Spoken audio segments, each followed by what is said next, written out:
La primera noche hubo un terremoto, tembló el glaciar, nos despertamos todos. Murieron 1.200 personas. Hoy hablamos con Jerónimo López, es geólogo y alpinista. Es experto en el deshielo, en el cambio climático. Ha estado 13 veces en expediciones en la Antártida. Nos decía susurrando que iba a morir que le dejáramos allí. ¿Los políticos saben algo de cambio climático o no? El contacto con los otros premiados, ¿no? Estaban aquel año y estuviste echando un vinillo con los padres de Internet. En 800.000 años no había pasado de 300 partes la concentración de CO2 y ahora estamos en aquella época tenías que mandarle una carta a los que habían ido. Uno de los que había subido le invitamos a dar una conferencia en Madrid para que nos dijera todo lo que necesitábamos. Ahora es buscar en Google Messner. El hielo es el único medio que conserva aire del pasado. Entiendo que ir allí a la Antártida sin planos de ningún tipo, sin mapas, eso sí que era una aventura, ¿no? De hecho, se iban de casa y volvían 2 años después. ¿El cambio climático existe? Sin ninguna duda. El cambio climático existe, por un lado, los cambios climáticos a lo largo de la historia de la Tierra.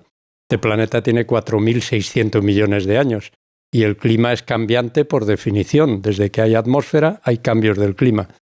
Y ahora, a lo que se le llama el cambio climático, que es al último, al actual, en el que estamos inmersos, es un cambio climático, por un lado, uno más, pero por otro, uno especial, porque es uno en el que una especie, los humanos, estamos influyendo de una manera determinante y tenemos la mayor parte de la responsabilidad en la velocidad a la que se está produciendo y en las consecuencias, sobre todo para nosotros, para la humanidad, que tiene.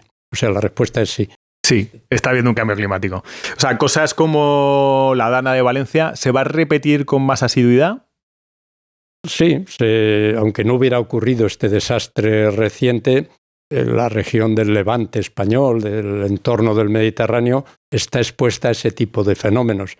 Se hubieran producido por situación normal, general. Lo que sí está ocurriendo con el cambio climático actual, y todos los modelos lo predicen, es que eso va a ser más frecuente. Va a haberlo con mayor frecuencia y probablemente con más intensidades crecientes como la que ha sido este caso.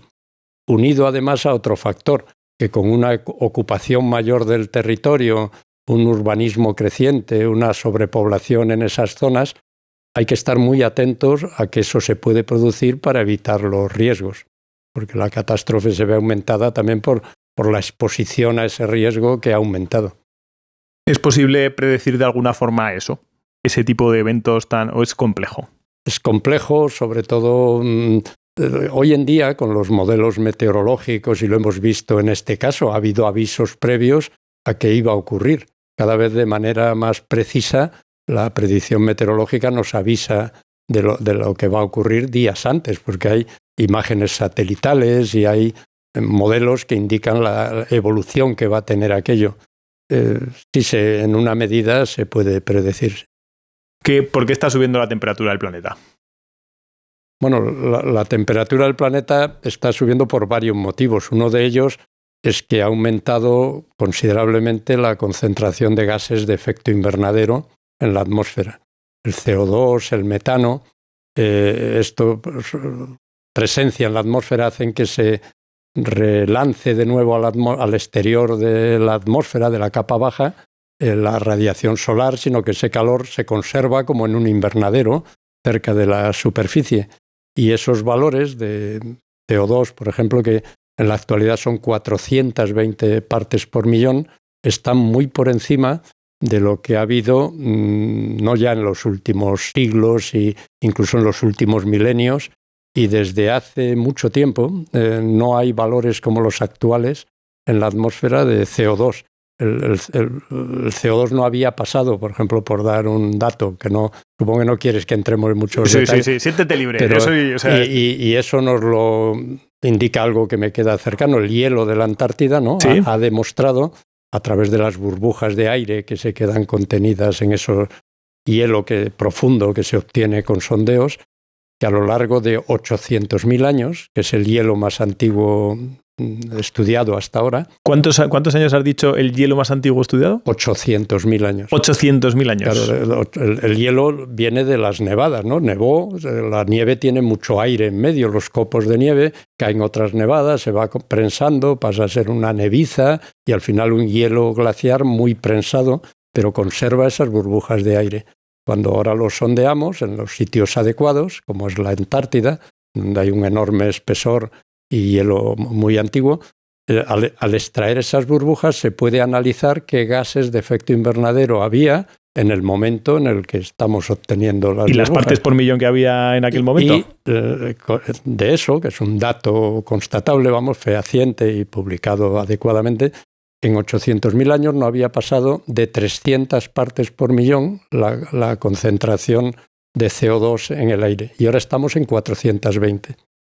No solo sabemos eso, sino que el hielo más antiguo de momento no hay, aunque este año que viene lo va a haber, porque está en marcha un sondeo que probablemente hacia el próximo mes de marzo o abril, cuando acabe la campaña antártica este año, obtenga hielo por encima de 1 millón de años, quizá 1.200.000, 1.300.000 años, que será un dato de enorme interés para tener una visión de etapas anteriores, ¿no?, a lo actual. Desde la ignorancia más supina. ¿Los continentes estaban como están hace 1 millón de años? Sí, básicamente sí. Este tema de la deriva de los continentes que llevó a la Antártida donde está ahora, llevó a que haya hielo en la Antártida en gran cantidad, eso es de una escala de millones de años. Vale. La Antártida se quedó aislada con suficiente separación de Sudamérica, ¿no?, y de Australia hace unos 35, 37 millones de años. A partir de ahí es cuando empezó a haber una glaciación considerable en la Antártida. La edad del hielo no es tanta, no habrá hielo tan antiguo, porque el hielo se funde en la base por el calor interno de la Tierra, ¿no? El caso es que sí se sabe qué CO2 había en la atmósfera, qué temperaturas tenía el océano a través de otros registros geológicos, ¿no? Por ejemplo, los microforaminíferos en los fondos marinos, en los sedimentos. Y a través de esto se sabe que la última vez, desde la actualidad mirando hacia atrás, que hubo valores del orden de 400 partes por millón de CO2 en la atmósfera fue hace unos 3 millones de años, 3, 4 millones de años. Es decir, que estamos en una situación anómala que en caso de prolongarse tiempo, pues tendrá unas consecuencias como aquellas que tuvo en ese periodo, hace entre 3 y 5 millones de años, que se llama el Plioceno, donde el nivel estuvo mucho más alto que en la actualidad, la temperatura de la Tierra. Es decir, podemos predecir las consecuencias a las que nos llevará de mantenerse estos valores altos en la atmósfera. Por eso es muy importante tomar medidas y reducir las emisiones de la parte que los humanos podemos controlar, que es mucha en lo que se refiere a las emisiones, porque el clima también cambia, eso ha cambiado siempre, por causas que no son de origen antrópico, no debidas a los humanos. El clima cambia por la órbita de la Tierra alrededor del Sol, la inclinación del eje, la orientación del eje terrestre, las erupciones volcánicas pueden provocar cambios en el clima, puede haber emanaciones naturales de gases de efecto invernadero, pero las que son debidos a los humanos, hoy en día sabemos que más o menos las 3/4 partes de las causas del calentamiento actual desde el siglo XIX, las 3/4 partes son de origen humano y 1/4 parte de origen natural. Y que esté el CO2 por encima de 400 y pico, ¿qué efecto tiene en nuestra vida?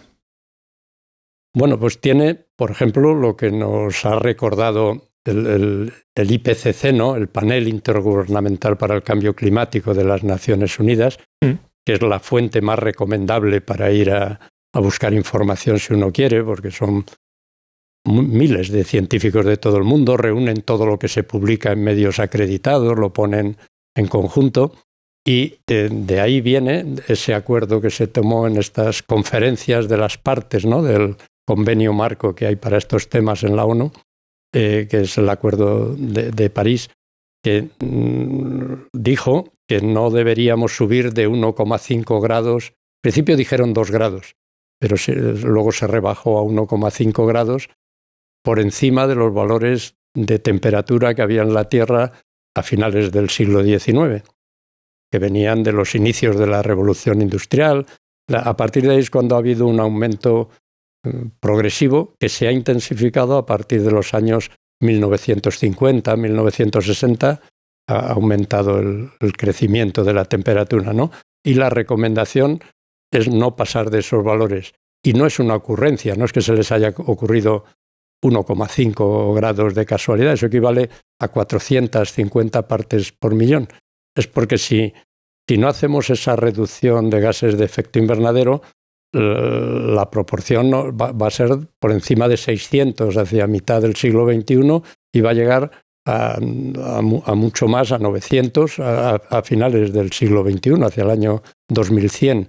Y esto, entre otras cosas, tiene una consecuencia, también los modelos, que cada vez son mejores, ¿no?, y más fiables, en la subida del nivel del mar.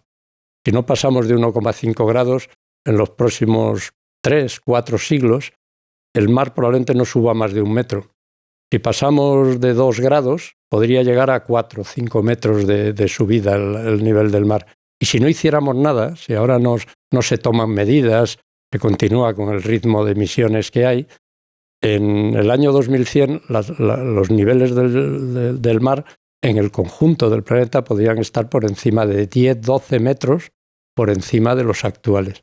Y eso es una de las consecuencias más serias del cambio climático, además de otras, claro, de olas de sequía, olas de calor, enfermedades que empezarán a adentrarse en zonas que ya estaban erradicadas.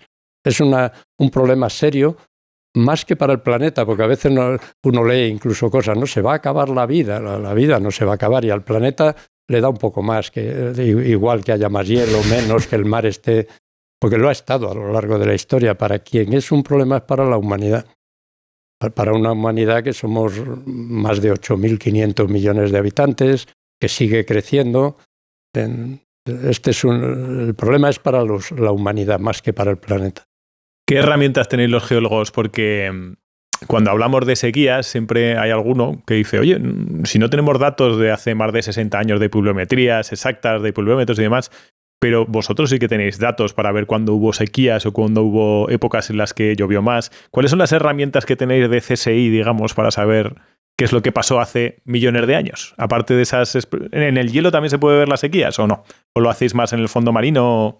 Sí, bueno, las temperaturas incluso del océano, ¿no?, se saben a través de los organismos y las concentraciones de elementos en los caparazones que se acumulan en los registros fósiles. Están las turberas, por ejemplo, ¿no?, los depósitos de turba que acumulan materia orgánica, que acumulan polen, de qué especies había en los alrededores. Están las cuevas, donde la precipitación de espeleotemas, ¿no?, de estalactitas, estalagmitas, etcétera, es un registro muy bueno de condiciones ambientales del pasado. Los travertinos, ¿no?, en los manantiales, estas terrazas travertínicas que se forman. El registro geológico es muy amplio. Naturalmente no permite todo llegar al mismo grado de precisión. A veces las cuevas pues, te dan una información más local del entorno donde estaban, aunque muy valiosa, porque las cuevas, una cueva, todos lo hemos experimentado, ¿no?, una cueva en el interior tiene la temperatura muy estable. Puede subir 2 grados hacia arriba, hacia abajo, pero es muy estable entre verano e invierno, y el valor de esa temperatura en las cuevas es la media anual del área donde está. La cueva de Nerja, ¿no?, pues que está allí, la media es como 21 grados centígrados. Pues está a 21 más menos 1, más menos 1,5 o menos 1,5, pero todo el año. Si uno entra en verano nota fríos y entra en invierno nota un poco de calor. Entonces las cuevas reflejan muy bien ese registro, ¿no?, en el interior. Pero están como has dicho, los sedimentos del fondo marino que dan una información más general. Y el hielo es un caso especial porque es el único medio que conserva aire del pasado. Por eso es tan interesante esto que vamos a asistir en breve, que se va a ampliar mucho el registro que tenemos ahora de 800.000 años, va a ser más de 1 millón de años. Con eso, ¿qué se prevé que podemos conocer que no sabemos? Pues vamos a conocer, porque el clima no solo ha cambiado, sabemos que en el Cuaternario, en este último periodo del que estamos hablando, ¿no? El Cuaternario es la última etapa de esta columna de los tiempos geológicos, son 2,6 millones de años. Y ahí sabemos que se caracteriza el Cuaternario por la alternancia de periodos fríos, glaciares e interglaciares, ¿no? Cálidos. Ahora estamos en un periodo interglaciar. Aunque no hubiera humanos, tocaría calor, nivel del mar más alto, respecto a lo que hubo hace 20.000 años, que fue el último máximo glaciar. Hace 20.000 años, que a esta escala que estamos hablando es muy poco, el mar estaba unos 120 metros más bajo que en la actualidad. Hace 20.000 años. Hace 20.000 años. O sea, aparentemente en estos términos, en estas edades geológicas, no es mucho. Es poquísimo, es una cosa... y el mar ha subido 120 metros en ese tiempo. En un momento era más bajo porque había masas de hielo mucho más grandes en los continentes. Los glaciares llegaban a la altura de Berlín, en Europa. Ocupaban gran parte de las Islas Británicas. Llegaban a Nueva York. En el Central Park, en Nueva York, eso que vemos en las películas, esas persecuciones por el Central Park, esas rocas, son rocas aborregadas, se llaman, con estriaciones, acanuladuras por el paso del hielo. Hay bloques erráticos de unos rocas, bloques de varios metros cúbicos, que no las puede haber traído una corriente fluvial. Eso es un glaciar. Que las trajo un glaciar, lo dejó allí, porque es de una roca que no la hay en centenares de kilómetros. Mira, Carlos Soren nos contó una cosa que no creo que si fue en la grabación o antes o después, se puede contar. Estaba subiendo el K2 y en el glaciar del K2 vio una mancha negra y se acercó y era una cabeza desmembrada de un montañero que había subido por allí y demás. Y dijo, joder, pues aquí se ha matado, se ha abierto tal. Y le dijeron los serpas, no, es que el glaciar acaba desmembrando a los montañeros. O sea, que el glaciar acaba trasladando y desmembrando rocas de la misma manera, claro, ¿no? El glaciar se mueve y fricciona unos bloques con otros, roza con el fondo, con los laterales del valle. Y esa zona que te hablaba Carlos Suárez, el glaciar de Baltoro, Godwin-Austen, son los glaciares de valle más largos que hay en el mundo fuera de las zonas polares. Son unos glaciares espectaculares, con morrenas de distintos colores en la superficie. Se llaman glaciares negros porque uno no ve el hielo. Cuando caminas, tienen 80 kilómetros o más de longitud. Vaya. Y no pisas el hielo, vas caminando sobre rocas, porque tienen una película encima de roca y debajo hay 100, 200 metros de hielo que se va moviendo. Y esto es porque en el Karakorum el verano es muy seco y entonces hay mucha fluctuación de temperatura entre el día y la noche. Y eso es lo que rompe las rocas. Las rocas no las rompe el que haga mucho frío y estén tapadas de nieve. Es un contraste. La alternancia hielo-deshielo que hace que el agua que se mete en las grietas luego se hiela, hace de cuña, ¿no? Eso lo que se llama la gelifracción, ¿no? De las rocas, la rotura por el hielo. Y eso en el Karakorum es mucho más intenso que en el Himalaya central, en el Nepal, etc. Que te preguntaba sobre esa investigación que están haciendo justo para sacar esa parte de hielo que no conocemos todavía y que nos dará la oportunidad de saber lo que pasa hace 1 millón de años. ¿Puede ser? ¿Me decías? O 1.200.000. No habrá hielo probablemente más antiguo de 1,5 millones, porque el hielo se funde en la base, se va desplazando, pero lo que nos va a dar es acceso a 2 o 3 o 4 ciclos de estos que se han ido repitiendo aproximadamente cada 100.000 años. Tendréis información sobre 5 ciclos más. Eso. 4 o 5 ciclos de lo que ha pasado en la humanidad, digamos. Y en eso no solo sabes si hubo más calor o no, sino cuánto duró el cambio de ir hacia más calor y empezar a hacer más frío. Cómo fue de brusco, a qué temperatura se llegó. El estudio de esos cambios anteriores nos permite ajustar modelos de cómo puede ser el cambio futuro, que estaba predicho en una medida, pero que se va a ver retrasado y vamos a llegar a más calor debido a la acción humana en esta etapa interglaciar que es distinta de las anteriores, porque en las anteriores no había ninguna especie emitiendo gases de efecto invernadero como lo hay en la actualidad. Esos 4 o 5 metros que puede subir el nivel del mar con ese 1,5 grados, a partir de ese 1,5 grados, parece evidente. Habrá ciudades que desaparecerán prácticamente o que tendrán que cambiar. Pero ¿qué efectos tenéis como proyección de esos 4 o 5 metros de más? ¿Qué efectos posibles más hay, aparte de las ciudades? Hombre, los efectos es la reducción de hielo en las zonas polares, sobre todo, que es donde está la mayoría del hielo, hay también hielo en las montañas, ¿no? Como estos glaciares que nombramos, pero donde está verdaderamente la gran cantidad de hielo en la Tierra es en los dos polos, ¿no? Y fundamentalmente en la Antártida. En la Antártida está más del 90% del hielo que hay en la Tierra. Y del resto, la mayoría, un 8% más o menos de ese hielo, está en Groenlandia. Porque en Groenlandia hay espesores de kilómetros también de hielo. Luego el resto del Ártico es el mar helado. Este es otro de los efectos que está ocurriendo con el cambio actual, que estamos asistiendo a un Ártico navegable cada vez en mayor medida. Ya se ha circunnavegado todo el Ártico en un solo verano y vamos a asistir a rutas a través del Polo Norte que van a traer ventajas económicas muy considerables, reducción de distancias, ¿no? Para unir el Atlántico con el Pacífico, el estrecho de Bering, ¿no? Entre América y Asia, y el estrecho de Frank, ¿no? Con el Atlántico. Eso van a ser rutas a la vez que va a traer consigo pues, un acceso a recursos que por un lado serán beneficiosos económicamente, pero traerán consigo impactos, contaminaciones. Estas nuevas rutas en mares delicados y no muy conocidos pues pueden acarrear también naufragios y derrames. Imaginémonos situaciones como la del Prestige o con rescates difíciles, con ecosistemas muy frágiles. Es todo, vamos a asistir, porque de manera acelerada se está avanzando hacia ese Ártico. Probablemente en una década, máximo 2, tengamos un Ártico sin hielo en verano. Has hecho 13 expediciones a la Antártida. ¿Cómo es un día a día en una expedición en la Antártida? Bueno, pues es diferente según a lo que vayas a la Antártida.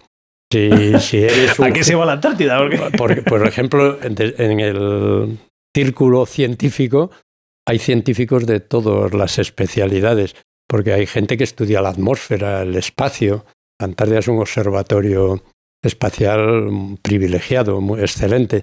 Entonces, quienes trabajan en esas cosas despliegan instrumentos, viven en la base todos los días, leen sus instrumentos, están con sus ordenadores y lanzan sondeos hacia la atmósfera, están en un sitio. Los biólogos, pues si son en tierra, van constantemente a las colonias, ¿no? Toman muestras, hacen seguimiento de los estudios que hagan en esas colonias de animales. Si trabajan en el mar, pues es muy distinta. La vida en un barco se trabaja a las 24 horas, a turnos, más en la Antártida, que apenas hay noche en el verano austral, es casi todo el tiempo de día. Pero si eres un geólogo, tienes que ir a donde están las rocas. Y las rocas están a veces en sitios lejanos, inaccesibles, como en la última campaña que he estado, a obtener sondeos en lagos, que a veces los lagos están lejos, hay que subir el equipamiento, hay que volver a traerlo, obliga a cruzar glaciares, a moverse por ese tipo de terreno, a hacer campamentos. A veces un barco te deja en una península y te viene a recoger 8 o 10 días después, ¿no? Y allí no hay base. Entonces las condiciones, y eso hablando de los científicos que abarcan todas las temáticas, lo que se estudia en la Antártida, pero luego están los turistas. Hay también un turismo creciente en la Antártida que viven los barcos y que entonces los llevan a diversas colonias y hacen desembarcos y observaciones, fotos, etcétera. ¿Qué tiene que ver un turista en la Antártida? Bueno, pues por un lado percibir un ambiente y unos paisajes extraordinarios que no ha visto en otros sitios, porque esa inmensidad, ¿no?, de hielo, de los grandes icebergs, los témpanos, ¿no?, en el mar de dimensiones colosales a veces. Naturalmente, llevas en los barcos, ves ballenas, colonias de animales que no estamos acostumbrados a ver, pingüinos, elefantes marinos, focas. Es un ambiente muy especial, ¿no? A la vez que muy frágil y delicado. Por eso el tema del turismo en la Antártida, el tema de la explotación de recursos está en un límite que hay que controlar, no sobrepasarlo para no crear impactos indeseables, ¿no? Y de esto se ocupa, de esa parte, el Tratado Antártico, ¿no?, que es otra cosa extraordinaria de la Antártida, que siendo tan grande, es un continente, la Antártida, 28 veces más grande que España. La Antártida, el continente, tiene 14 millones de kilómetros cuadrados. Pero también es Antártida todos los mares que lo circundan hasta el paralelo 60 de latitud sur, ¿no? Que es un área aún mayor que el propio continente.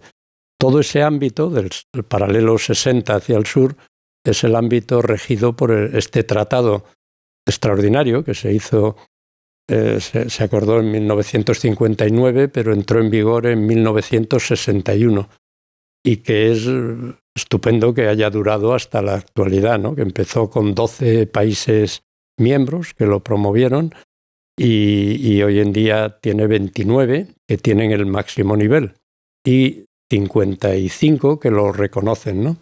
Y cuyo eje es de algo que para el planeta sería necesario extender, que la Antártida no se convierta en un territorio de conflicto internacional, que queden en suspenso las reivindicaciones territoriales que algunos países empezaban a poner sobre la mesa, que la información tenga que ser compartida, que la actividad preferente sea la investigación científica y la conservación ambiental, que los países pueden inspeccionarse unos a otros sus instalaciones. Es algo que parece de otro planeta casi, ¿no?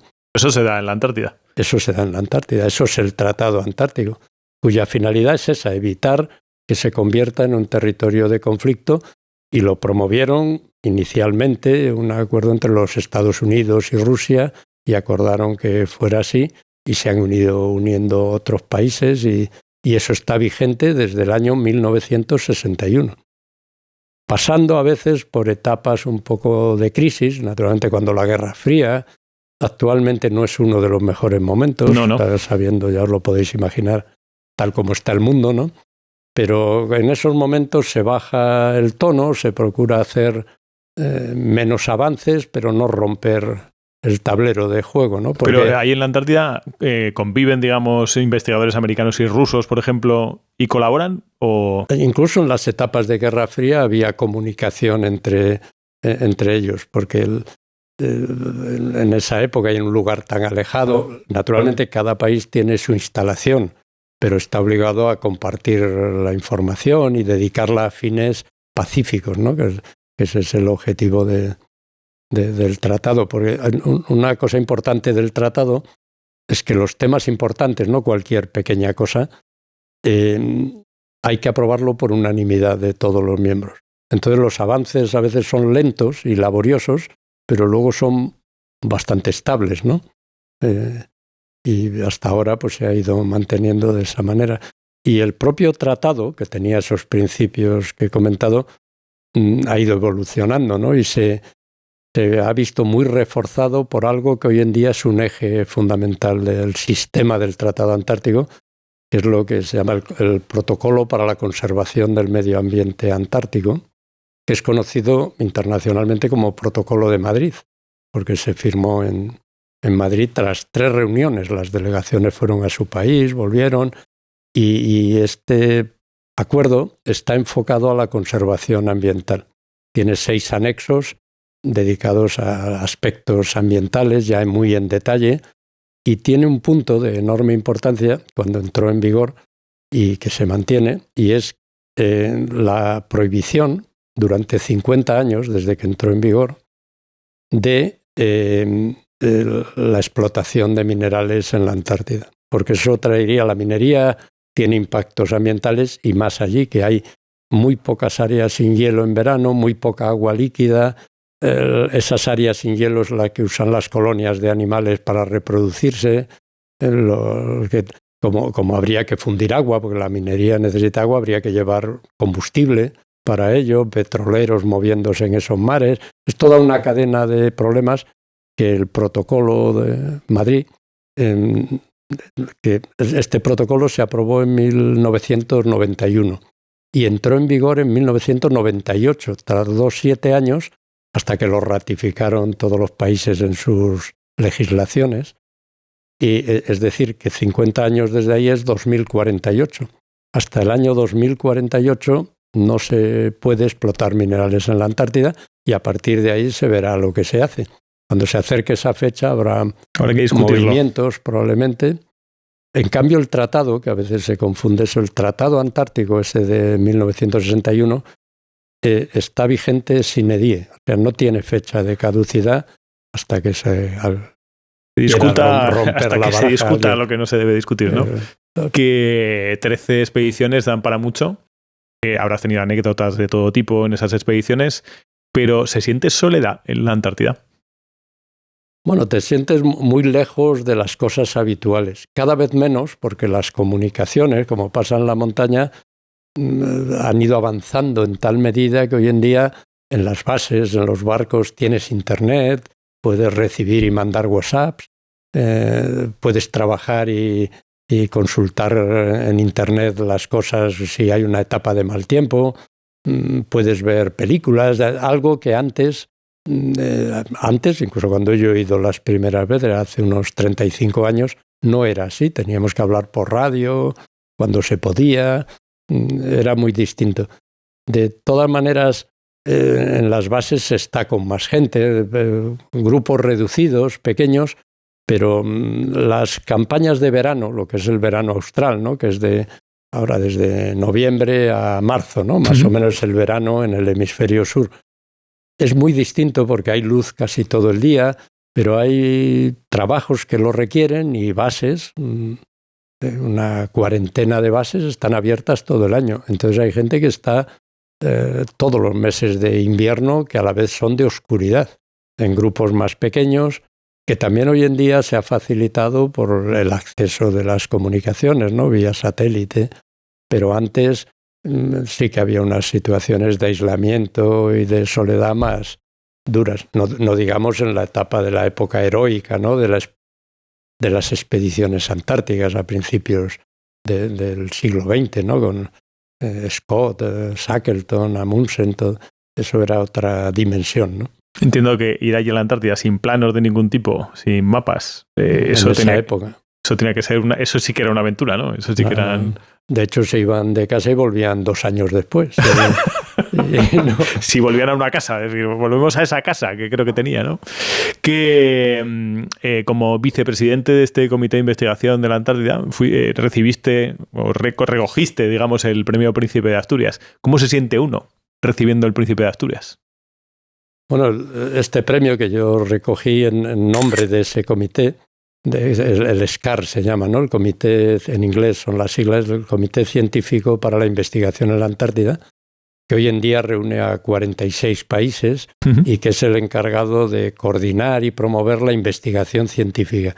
Este comité no se mete en estos temas de la normativa, la administración, eso es un ámbito político, digamos, de los estados.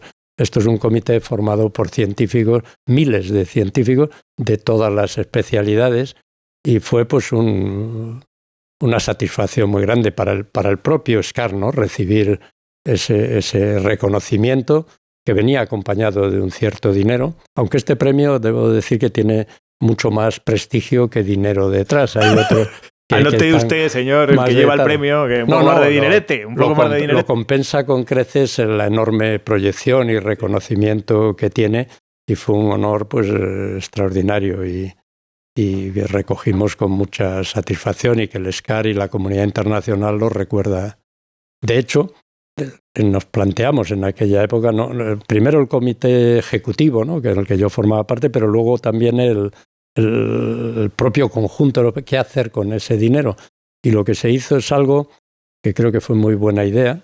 Yo intervine bastante en proponerlo, el crear una beca, varias becas para jóvenes investigadores que presentaran un proyecto que sería evaluado y demás, la propuesta, para hacer una actividad en otro país distinto que el suyo de origen y dentro de los fines del SCAR, de todas las especialidades, y favoreciendo que fueran países con las actividades antárticas menos desarrollados de esos países, quien el proponente fuera otro país que contribuyera al retorno luego. Y se usó ese dinero para los 2 primeros años, pero se acabó. Se dieron cada año 3 o 4 becas y se acabó. Pero se buscaron medios después y sigue existiendo, pues hoy en día hace 22 años que se recogió ese premio. Se buscaron otros medios y sigue existiendo esas becas que fueron iniciadas gracias a que fue una inversión muy buena. Hoy en día hay decenas de jóvenes que se han beneficiado de esas becas que el ESCAR ha dado buscando medios por otros sitios. Qué bueno. Y digamos, ¿con el rey se tiene contacto cuando te da el premio? En este caso con el príncipe, pero estaría el rey emérito. ¿O se tiene contacto durante las ceremonias que allí se dan en esos días? Desde luego la fundación, entonces se llama Príncipe de Asturias, ahora Princesa de Asturias, funcionan extraordinariamente. Eso funciona como un reloj. Tiene pinta, ¿no? Aquello. Sí. No, tienen enorme práctica porque lo vienen haciendo de hace mucho tiempo. Es importante la repetición en la vida. Y son gente muy profesional y cuidan mucho la composición de los jurados. Los jurados son amplios y tienen 8 temáticas diferentes, ¿no? Y buscan mucho que sean esos jurados que sean prestigiosos los y que sean expertos, ¿no? En eso. Y luego lo que es la maquinaria de cómo se recibe, días antes los que lo van a recibir le organizan actividades, ¿no? Según su perfil, alguna conferencia, algún encuentro con jóvenes, algún acto en algún teatro. Luego la ceremonia es a la vez solemne y a la vez entrañable, ¿no? Todo lo hemos visto en la televisión, ¿no? Los gaiteros. Lo vive la población asturiana desde el hotel al teatro, pues toda la calle Uría, todo el centro de Asturias está rodeado de bandas de gaiteros de todos los pueblos de Asturias. La población, en los escaparates de los comercios están las fotos de los premiados. Funciona aquello de maravilla. Yo cuando fui iba a cada... Personas que van ahí van en un coche, ¿no? Yo iba con un colega francés, que era también del comité ejecutivo como yo, y me decía, porque su mujer se había puesto mala y no había podido asistir. Dice, lo que siento es que no se lo va a creer todo esto. Iba saludando por la ventana, emocionado. Y luego, otra cosa extraordinaria, y aquel año 2002 lo fue especialmente, era el contacto con los otros premiados. Porque estás 3 o 4 días... ¿Quiénes fueron? ¿Recuerdas quiénes fueron los premiados me acuerdo muy en bien cada uno de los ámbitos? Porque fue un año muy especial, además, porque era, por ejemplo, quienes habían inventado los padres de Internet, ¿no? ¿Estaban aquel año? ¿Y estuviste echando un vinillo con los padres de Internet? Tienes mucho contacto, porque estás en el mismo hotel, desayunas en el mismo sitio, comes, haces alguna reunión con ellos para que te expliquen cómo va a ser la ceremonia. Lo que ha cambiado la Antártida con Internet, con esos hombres, ¿eh? La Antártida y la vida, en general. Estaba Woody Allen aquel año, que era el que atraía la máxima atención. El francés saludaba, pero saludaba más Woody Allen, del público que se concentraba. Estaba Arthur Miller, estaba Barenboim y Amit, un palestino y un israelita. Barenboim es músico, ¿no? Que además reflejaban un poco esa fraternidad pues ahora... entre ellos. Estaba algo que también fue muy simpático y eran muy simpáticos, los capitanes de las 5 selecciones brasileñas de fútbol que habían ganado los mundiales. Porque aquel año habían ganado 5 veces el mundial. ¿Y recuerdas qué capitanes eran? ¿Recuerdas alguno de ellos? Es que yo me gusta ver algo el fútbol, pero no llego a tanto como eso. Estaban los capitanes de todo eso y el seleccionador de aquel momento cuyos nombres no recuerdo. No, pero pues para los futboleros tener a los 5 capitanes hasta de la cara de alguno y los simpáticos que eran. Eran brasileños simpáticos, ¿no? Y tuvimos mucho. Fue un año muy, muy especial aquel, sí. Qué bonito. ¿Y el rey es tan campechano como dicen o no? Bueno, aquel rey era... No, aquel era el príncipe, o sea, era el rey actual. En aquel momento era príncipe. Estaba siempre al lado, habitualmente, el rey emérito. No estuvo. En esas ceremonias la que va es la reina. La madre del rey actual suele ir y no está en la presidencia, está en un palco. Este año ha asistido. Yo he asistido otra vez porque he estado varios años en los jurados posteriormente. ¿En la parte científica, digamos, o en la parte...? Estos últimos años en el jurado de investigación científica y técnica, y anteriormente estuve varios años en el de cooperación internacional. Y entonces lo he visto desde otra perspectiva. Y ahora quien lo preside es el rey, pero está su hija. Este año el discurso lo dio su hija. Pero volviendo al tema, la Fundación Princesa de Asturias es una maquinaria casi perfecta de organización. O sea, es una cosa para estar orgullosos, digamos, de esos premios que hacemos aquí. Sí, así es. Y por eso te decía que aparte de la dotación económica y que puede ser muy útil, como lo fue en nuestro caso, la proyección que tiene, y yo creo que lo reconoce la población en general en buena medida. La gente, yo veo mucha gente, a veces de perfiles que no parece tal, que les gusta ver la ceremonia, los discursos, ¿no?, de los premiados, que siempre son de ámbitos muy, muy diferentes. Recuerdo como un caso especial, bueno, no estamos yendo a este tema igual más no, esto es lo que tiene. Pero hace 2 años, ¿no?, 3, le dimos el premio, el jurado es en el que yo formaba parte también, a los que desarrollaron la vacuna para el COVID. Y no fue a uno solo, fueron a los distintos que intervinieron, eran 5 o 6 personas, y es el aplauso más grande que se recuerda allí en el Teatro Campo Amor.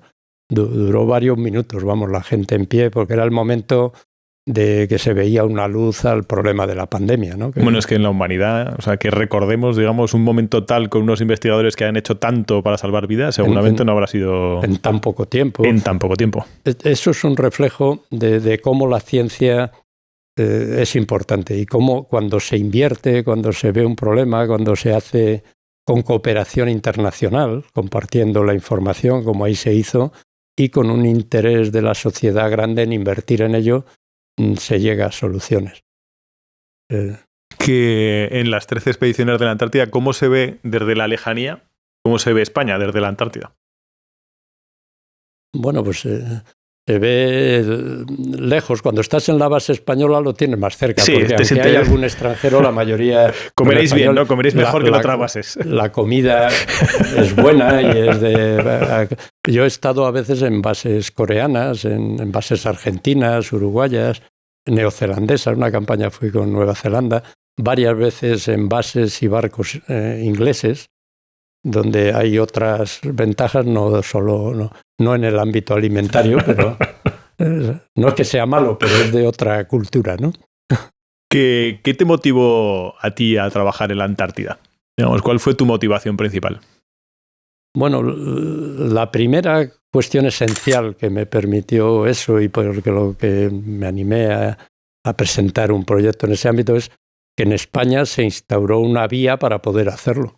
Eso fue en 1988. El primer plan nacional de I+D incluyó una línea para investigar en la Antártida. Eso suponía que investigadores de las universidades, de los centros públicos de investigación podían mandar propuestas y el país ese año inauguró una base en la Antártida, puso un barco que no era el actual, el Hespérides aún no existía, era otro buque llamado Las Palmas, pero había una vía para poder ir allí.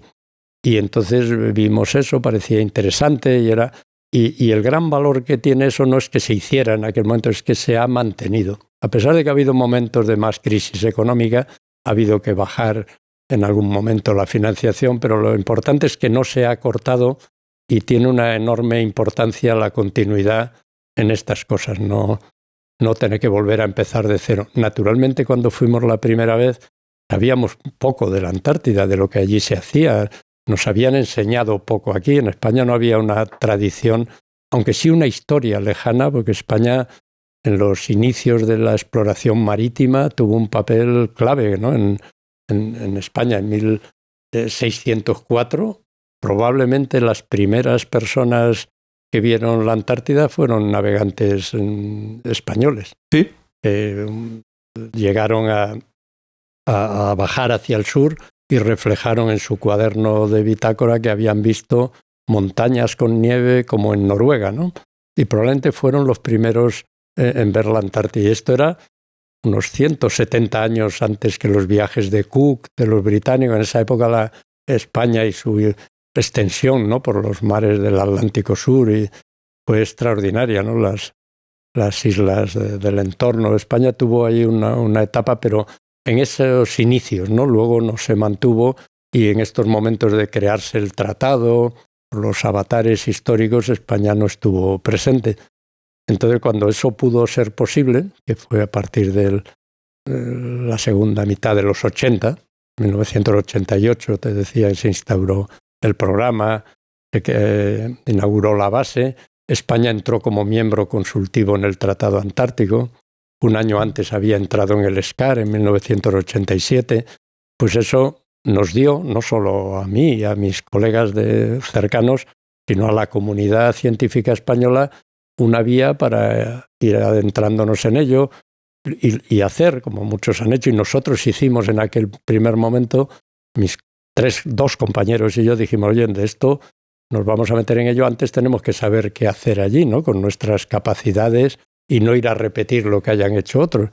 Y conectamos con nuestros colegas británicos, fuimos al British Antarctic Survey en Cambridge y allí estuvimos varios días consultando a gente que tenía mucha más experiencia, consultando la biblioteca, vinimos con un montón de fotocopias y información, y así pues poco a poco luego, a pasar el tiempo, esta comunidad fue creciendo mucho y algunos, como es mi caso, nos hemos ido viendo metidos en niveles que ni podíamos sospechar, ¿no? Esto del SCAR que mencionabas, que eso que fui vicepresidente esa época, luego me hicieron presidente posteriormente, y unas cosas que uno no espera, que se van desarrollando por circunstancias casuales y que en general son otros los que te ponen en esas situaciones, porque en mi caso yo nunca ha sido mi objetivo ser eso, nunca lo he tenido como objetivo, siempre han sido otros los que me dicen, oye, que te deberías presentarte y no sé qué.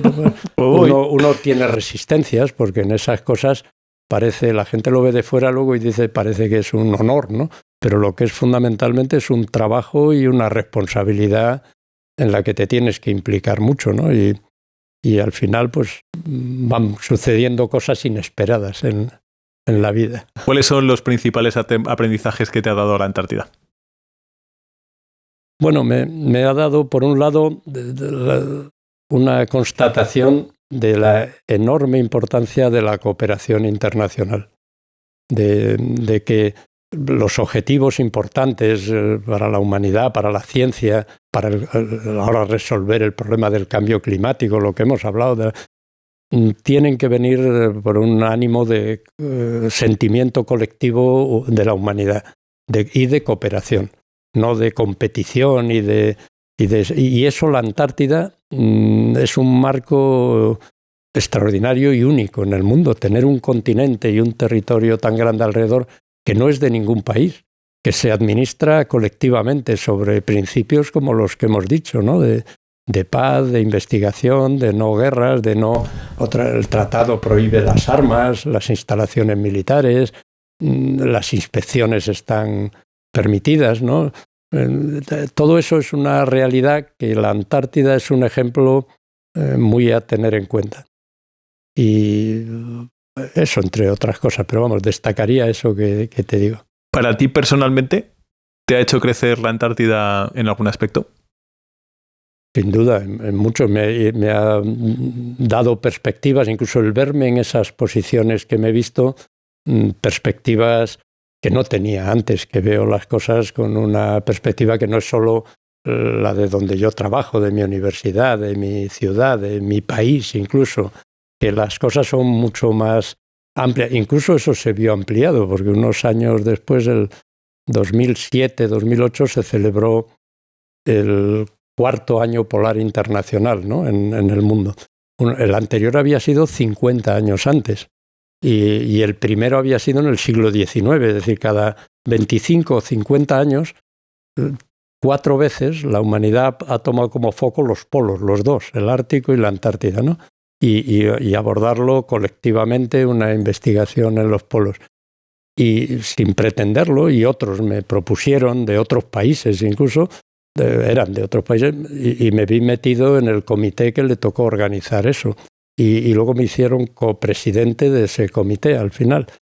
Y me vi entonces en una perspectiva de manejar un tema que reunió a más de 50.000 científicos, personas, vamos, había técnicos también y logísticos, de 64 países, y abarcando los dos polos. Y con varios años de preparación previa, 2 años de desarrollo, y otros 2 años después para hacer un informe final y un gran librote que hicimos ahí. Y me vi metido en eso, que era una actividad de una escala muy grande, con las agencias espaciales involucradas, muchos subgrupos varios centenares de proyectos multinacionales.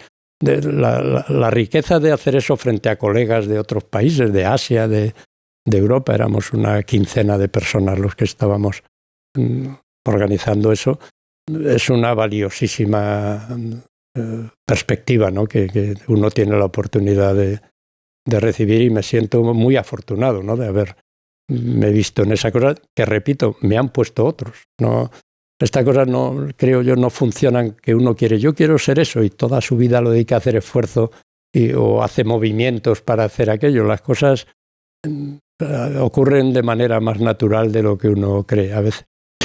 Que hemos hablado de los polos, pero hay más hielo en el mundo. Hay hielo en los glaciares, hay hielo en el Himalaya, hay hielo en el Pirineo, hay hielo en los Alpes. ¿Qué pasaría si desaparecen los glaciares? ¿Qué nos pasaría a los humanoides?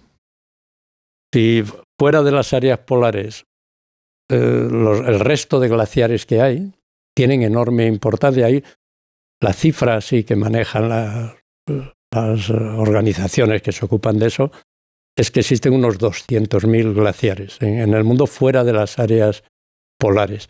Es una cifra variable, porque a veces se separan varios porque se reduce el hielo, se unen otros, pero de ese orden. Si todo ese hielo desapareciera, el nivel del mar no subiría más de 40 centímetros en el mundo.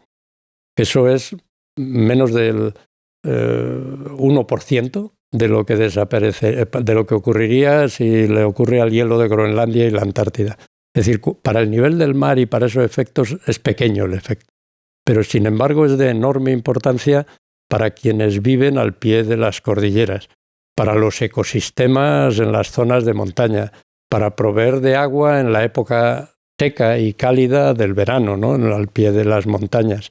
Es decir, que tienen una extraordinaria importancia, aparte de para los alpinistas y para el valor paisajístico, ¿no? Y el acervo cultural que suponen los glaciares en las montañas. Es decir, son muy importantes en ese sentido más que en el efecto que afecta al nivel del mar. Sí, pero el abastecimiento de agua dulce en buena parte de las ciudades que viven alrededor de esos glaciares, evidentemente, no sería positivo.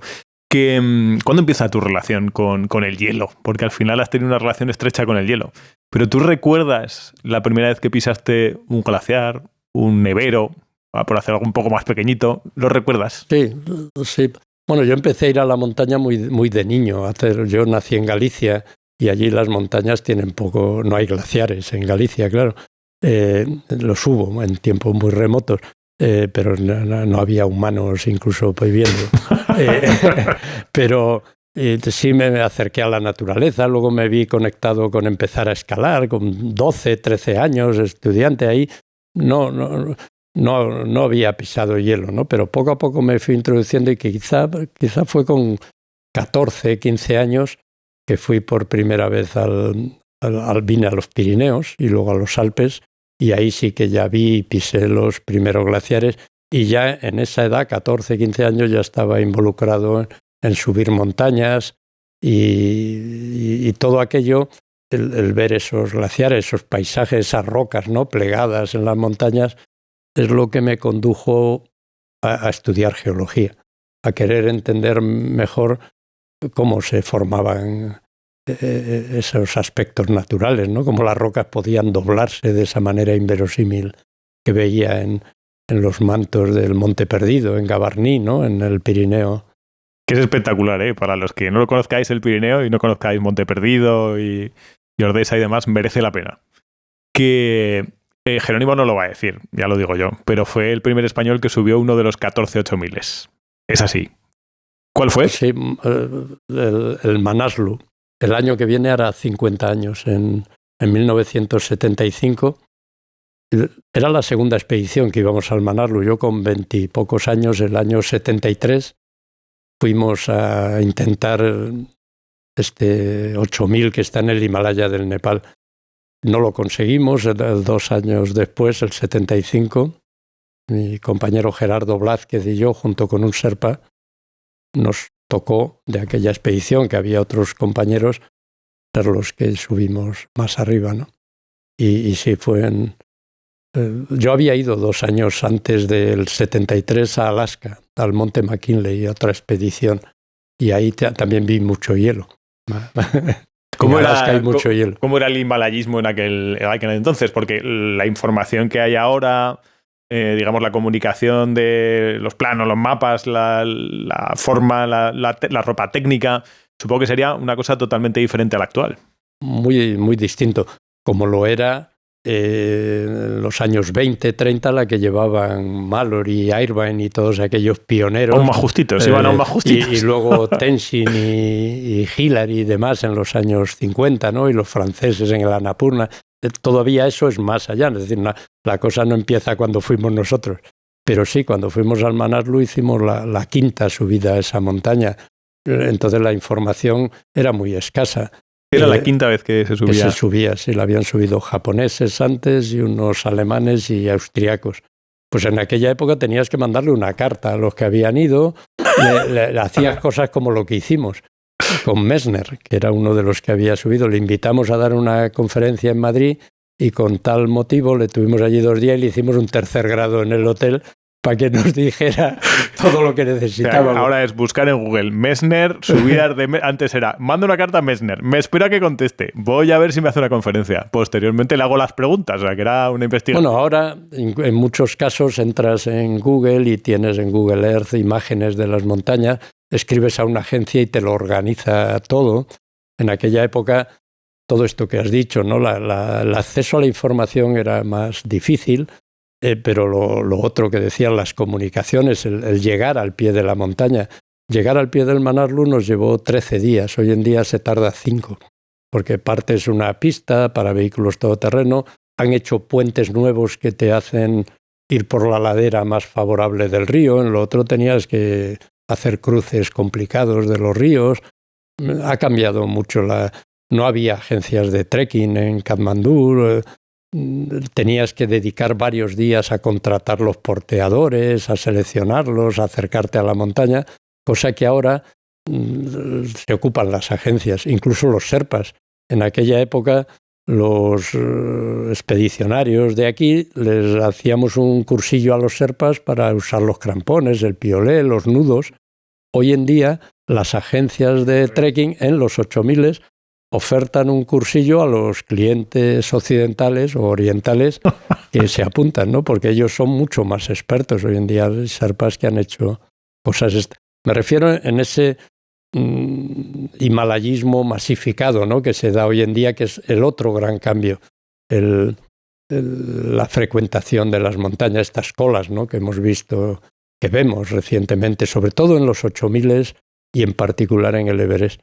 Y pasa, como pasa en el Pirineo, en todas partes, que la sobrefrecuentación, igual que en la Antártida con el turismo, se concentra en sitios muy determinados.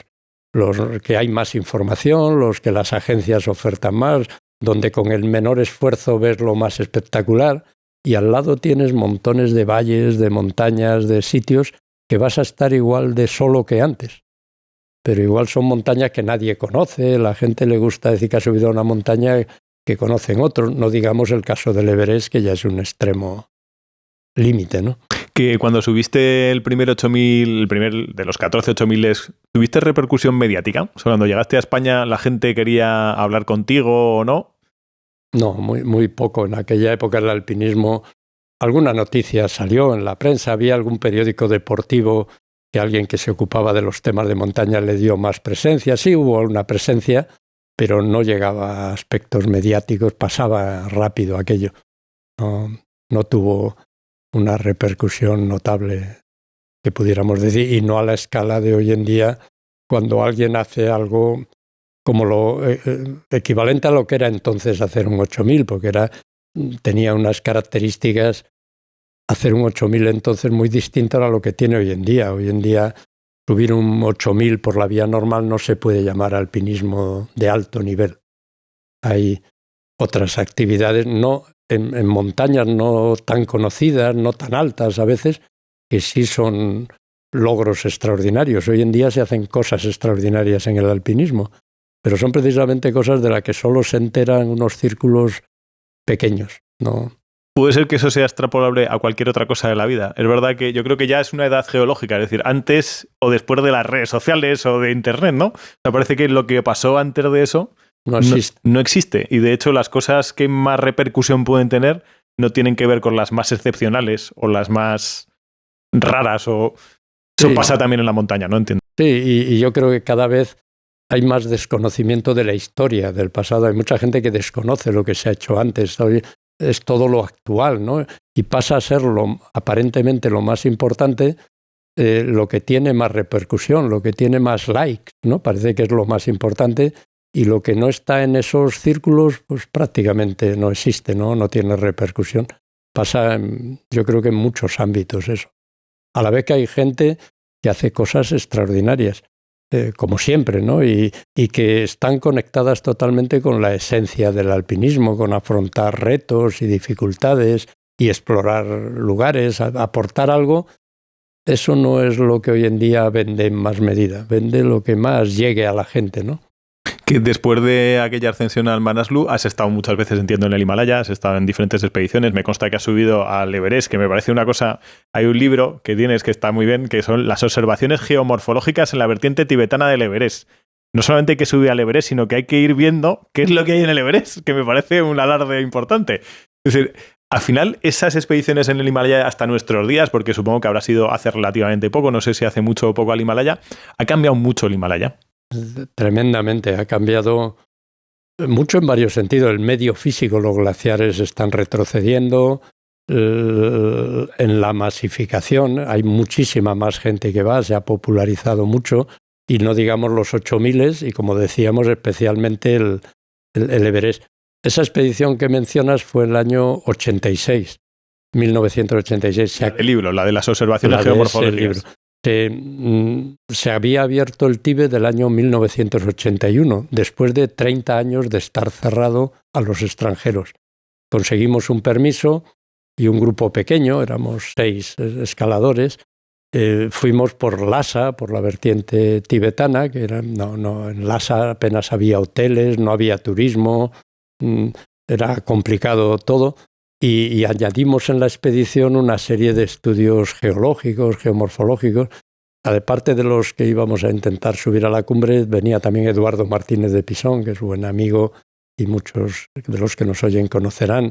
Y hicimos este libro que editó la Universidad Autónoma de Madrid, en la que describíamos las rocas existentes, el proceso de formación del Himalaya. Hicimos 3 documentales que salieron repetidamente muchos años en televisión española, sobre lo que era el Tíbet, los monasterios, el lamaísmo, ¿no? Fuimos al Potala, a la vez que nos íbamos acercando al Everest. Otro, también según nos íbamos acercando, la formación del Himalaya. Hicimos animaciones, como aquello fue un océano, ¿no? La India viajó miles de kilómetros hacia el norte, chocó con Asia, el resto de Asia, y se levantó el Himalaya. Y quedan señales de esas rocas del fondo marino en lo que se llama la sutura del Indo, ¿no? Y del Ganges, en el norte del Himalaya, hay toda una serie de rocas volcánicas, de lavas almohadilladas que se forman debajo del mar. Todo eso pues lo íbamos explicando, y otro de los documentales fue sobre esa parte. Y el tercero sobre el intento que hicimos de subir a la cumbre, a la cual no llegamos en aquella ocasión.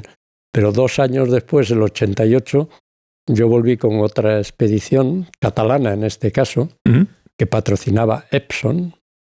Siempre que me compro una impresora procuro que sea Epson, porque le guardo el recuerdo de lo que Gracias a Epson, yo he subido al Everest. No, y subimos a la cumbre del Everest, y fue una expedición con un objetivo muy difícil, que era la arista oeste, una de las rutas más duras y largas y difíciles del Everest. Y llegamos muy arriba, pero cambiamos de ruta y finalmente subimos por la ruta del Collado Sur. ¿Que puede ser que haya fósiles marinos en el Everest? Sí, así es. Las rocas de la parte alta del Everest tienen restos de crinoideos, que son fósiles que se forman en el fondo del mar, como las hay también en los picos de Europa, ¿no? Estos crinoides que son fósiles marinos, aunque los picos de Europa son calizas, aquí son otro tipo de roca, lo que se llaman las bandas amarillas del Everest. En la parte alta tienen fósiles marinos. Tú subiendo el Everest disfrutas como un niño con una pelota. Y cogimos muestras y bajamos muestras de rocas de allí. ¿Sí? ¿Eso os ayudó a investigar sobre algo que tenías entre manos como geólogo? Sí, hicimos algún trabajo posteriormente, pero allí la verdad el objetivo era intentar subir al Everest por aquella difícil ruta de la arista oeste y finalmente por la otra ruta que fuimos y llegamos a la cumbre. Dos compañeros catalanes y yo y 2 sherpas llegamos a la cumbre. Que hablamos de esto como si fuera una experiencia divertida y demás, que al final se disfruta, pero algún momento duro tendríais en las ascensiones tanto al Manaslu como al Everest. Sin duda, sí. Y en particular en el Everest. Esa expedición al Everest, que fue en 1988, en ella pasaron más cosas que en todas las demás juntas que he estado yo, sí, de gente que sufrió edemas a mucha altura. Una compañera, venía una alpinista catalana, que se le paralizó parte de la cara a 7.500 metros, murió un sherpa en una avalancha, varios compañeros tuvieron congelaciones.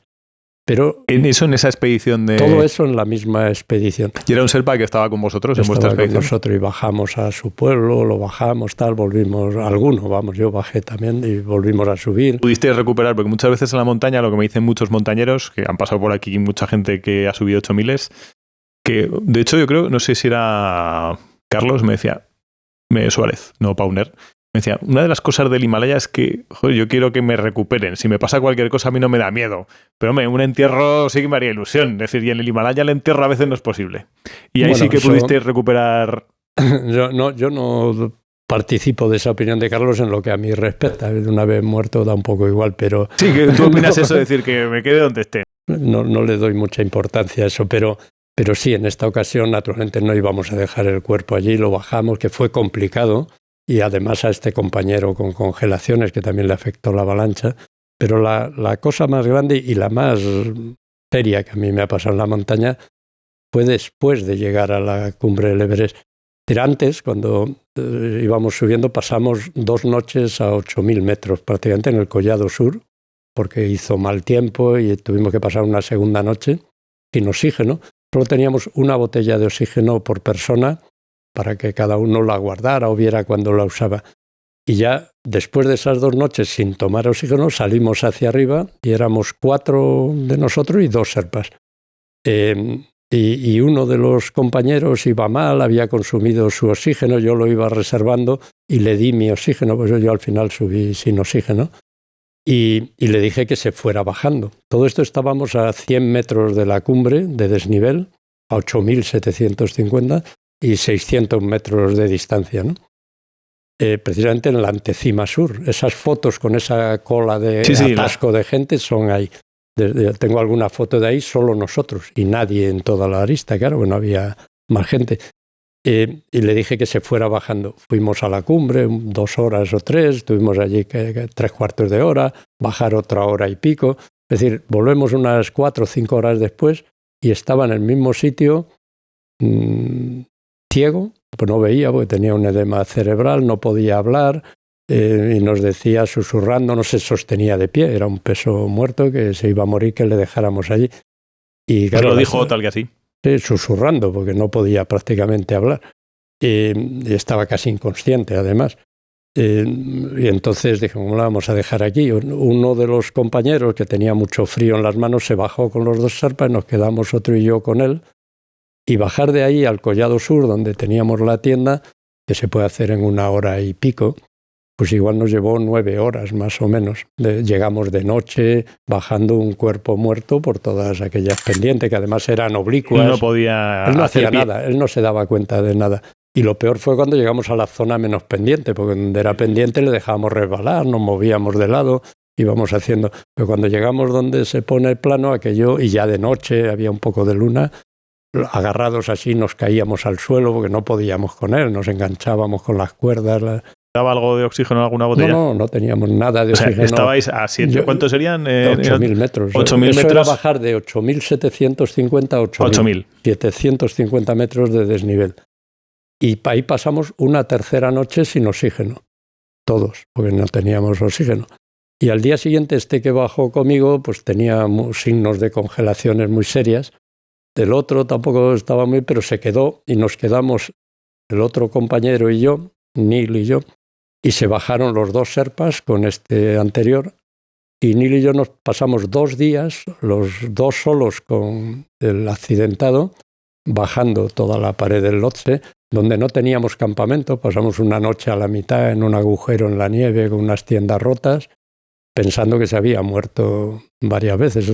Todo eso le bajamos unos 2.300 metros de desnivel en 3 días, que fue tremendo aquello. Claro, varias veces pensamos que toda la noche le metimos en el saco vestido, dándole agua por un tubito. De vez en cuando hacía así un gemido y veíamos que no estaba muerto, y si al día siguiente seguimos deslizando y ya llegamos al pie de esa pared, y un grupillo que se formó, porque en la montaña no había nadie. En ese momento no es como otros rescates hoy en día, que la montaña está llena de serpas y gente y hasta puede venir un helicóptero.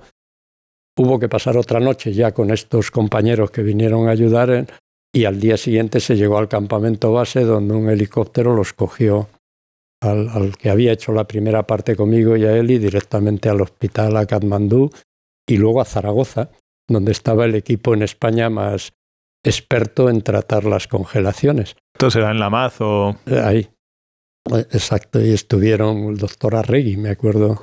Sí. Me acuerdo de él muy bien, porque vine a verle repetidas veces y estuvieron varios meses aquí hospitalizados.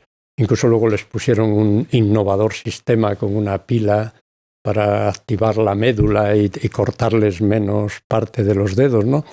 Y estuvieron en esa situación. Al final les han cortado a los dos bastantes dedos en los pies, en las manos, incluido el dedo gordo del pie, pero salvaron la vida. Y esto, como te digo, recuerda eso, que de las montañas hay que bajar también, no se trata solo de subir. Y algo también de que a veces la satisfacción no está en alcanzar la cumbre, ¿no? Yo recuerdo mucho más la bajada del Everest y me parece más satisfactorio, importante, que haber subido al Everest, el que no se hubiera perdido ninguna vida allí, ¿no? ¿Mantuviste la relación con la persona? Sí, la mantenemos. 25 años después hicimos una reunión todos allí en Cataluña, alquilaron una masía y fuimos con las familias y más amigos alrededor y vimos las fotos. El que menos se acuerda, yo creo, es Sergi, el accidentado, porque él estaba prácticamente inconsciente, ¿no? Pero vamos, tiene que estar agradecido, ¿eh? Sí, no se dio cuenta de todo, pero sí, allí la verdad es que para mí ha sido la situación más intensa que he vivido en la montaña. ¿Sí? ¿Tú has temido por tu vida en algún momento en la montaña o has tenido la suerte de más o menos vivir con seguridad las expediciones?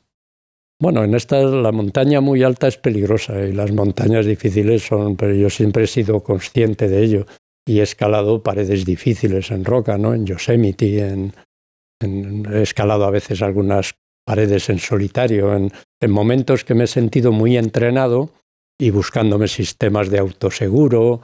Yo no tengo la sensación de haberme jugado la vida así a cara o cruz. No, eso no lo he hecho nunca y ese no ha sido mi afán en las montañas, pero sí soy consciente que es un terreno peligroso y que uno se expone a situaciones. Cuanto más experiencia tengas, mejor lo puedes calibrar, pero hay situaciones imprevistas, la llegada del mal tiempo repentino. Tengo amigos muy sensatos, muy seguros y que han fallecido en las montañas, algunos de aquí, de Aragón, porque la montaña, no hay que olvidar nunca, y creo que conviene recordarlo, es peligrosa. Lo que pasa es que tiene esas componentes que si tienes más experiencia puedes reducir los riesgos, pero hay que jugar con que hay riesgos. ¿Puede ser que ayudases a un primer grupo de aguerridos aragoneses a hacer la primera expedición aragonesa al Himalaya? Bueno, más que ayudar, participé en esa expedición que fue al Barunse en 1980. Yo había venido a vivir a Zaragoza para trabajar en la Universidad de Zaragoza, donde hice mi tesis finalmente, de tesis doctoral, y en ese momento Pepe Díaz, un montañero que yo conocía de nombre porque era de aquella generación de escaladores extraordinarios, ¿no? De la época de Rabadán, Navarro, Montaner, Vescós. Él era de esa generación anterior a la mía. Nos conocimos en Montañeros de Aragón, el club de aquí, y el cual, junto con Peñaguara de Huesca, estos dos clubes aragoneses de gran tradición, decidieron organizar una primera expedición aragonesa al Himalaya. Y Pepe, que debo decir que ha fallecido hace un mes y medio, y hemos conservado amistad hasta el final, me dijo que igual podía ser un objetivo bueno, porque yo ya había estado en el Himalaya un par de veces, ya había escalado el Manaslu, y yo sabía que se acababa de abrir un pico, el Varunse, de 7.220 metros, que solo tenía una ascensión, que llevaba, tras esa ascensión estuvo 25 años cerrado por el gobierno del Nepal ese área, ¿no? Y entonces acababan de abrirlo. Entonces digo, seguro que es un buen objetivo para ir a una montaña que solo está subida una vez, y si vamos por la cara contraria podremos abrir alguna ruta nueva. Y así fue una expedición estupenda, con amigos muy buenos de aquí de Zaragoza y de Huesca, y abrimos una ruta nueva y subimos a esa preciosa montaña del Varunse. Sí. Te iba a decir, ¿hay alguna montaña que cuando llegaste en el Himalaya, o me da igual, en cualquier parte del mundo, que la veas, la aprecies y te enamore? Que digas, te enamore y a la vez te dé respeto, pero que digas, vaya pedazo de montaña.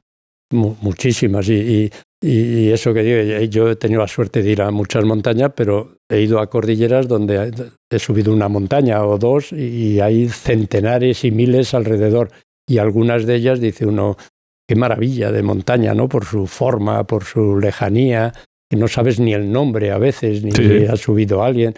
Por eso te digo que a pesar de que se concentre la masificación en ciertos lugares, la montaña sigue ofreciendo eso. Hay cordilleras y valles y montañas, si uno quiere tener objetivos alpinísticos o no tener que sufrir esa masificación, es inacabable eso con las montañas. Y luego hay algunas especialmente bonitas, ¿no? que he tenido oportunidad de subir en los Andes, por ejemplo el Alpamayo. Algunos dicen que es la más bonita del mundo, ¿no? Una pirámide de hielo. Sí, hay que poner la foto, bonita, Andrés, Alpamayo. Ahí subimos 2 años después del Manaslu, el año 77, que era una época en la que las expediciones, como había sido la nuestra del Manaslu, eran grandes, un grupo numeroso de gente, montar campamentos, cuerdas, estar un tiempo largo. Y en aquel momento, con 2 buenos amigos y mayores que yo, pero que para mí han sido un referente siempre y aprendí mucho de ellos, quizá de nombre mucho que no sé que lo conocerán, Salvador Rivas, falleció hace pocos años, y Carlos Soria, que con su edad ha hecho cosas extraordinarias a lo largo de toda su vida como alpinista. Nos propusimos los 3 solos y en plan alpino, como si fuéramos a una montaña de los Alpes o el Pirineo, ir a los Andes. Fuimos primero a Bolivia y subimos a alguna montaña allí para aclimatarnos, y luego nos fuimos al Alpamayo. Y íbamos los 3 y uno que se quedó guardando las mochilas, un peruano de allí, y subimos al glaciar, montamos la tienda, subimos a un collado con la misma tienda, y en el día subimos a la montaña y bajamos, sin haber puesto cuerdas fijas, ni casi sin... Demonios, qué demonios. Como uno sube una montaña en los Alpes, porque en esos años 70, estamos hablando de mitad de los 70, el inicio de la segunda, empezó toda esta línea nueva del alpinismo de expediciones ligeras, de ascensiones sin oxígeno, de llevar el estilo alpino a las montañas altas, lo cual vino favorecido porque también había evolucionado el material. Eran mejores, más ligeros, ¿no? Las ropas abrigaban más, las tiendas, todo era de... No había Gore-Tex. No, en esos años no transpiraba. O sea... No, el Gore-Tex empezaría en los 80 más bien, y no, los forros polares. En esa época íbamos con jersey y aún pantalones bávaros y chaquetillas de lona, ¿no? Así de... Eso empapa, ¿no? Esas cosas empapan. Sí, o para que no empapen, te ponías un anorak de estos de nylon impermeable. Entonces, y acabas empapado de lo que sudabas. Pero por dentro. No, el material ha evolucionado muchísimo, la ligereza del material, ¿no? Hoy en día, las botas con las que subimos al Manaslu, cada bota pesa bastante más que 1,5 pares de las que se usan las actuales. Ahora. Y además las actuales abrigan más. Sí, transpiran. Y todo es mejor, vamos, ¿no? Por eso se hacen también cosas como las que se hacen hoy en día en las montañas. ¿Cuáles son los valores fundamentales que te ha enseñado la montaña? ¿Qué es extrapolable a tu día a día, digamos? ¿En qué te ha ayudado?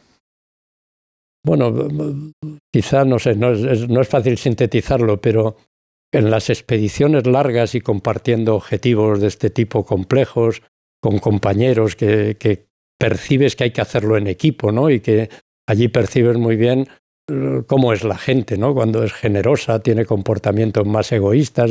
Eso se percibe muy bien en esas situaciones difíciles. Pero lo que ganas también es una perspectiva de relativizar muchas cosas. A veces hay problemas en la vida normal, enfrentamientos, rencillas, cosas que las miras con más perspectiva cuando has estado en esas otras situaciones. Las ves no solo desde más alto, sino de más lejos.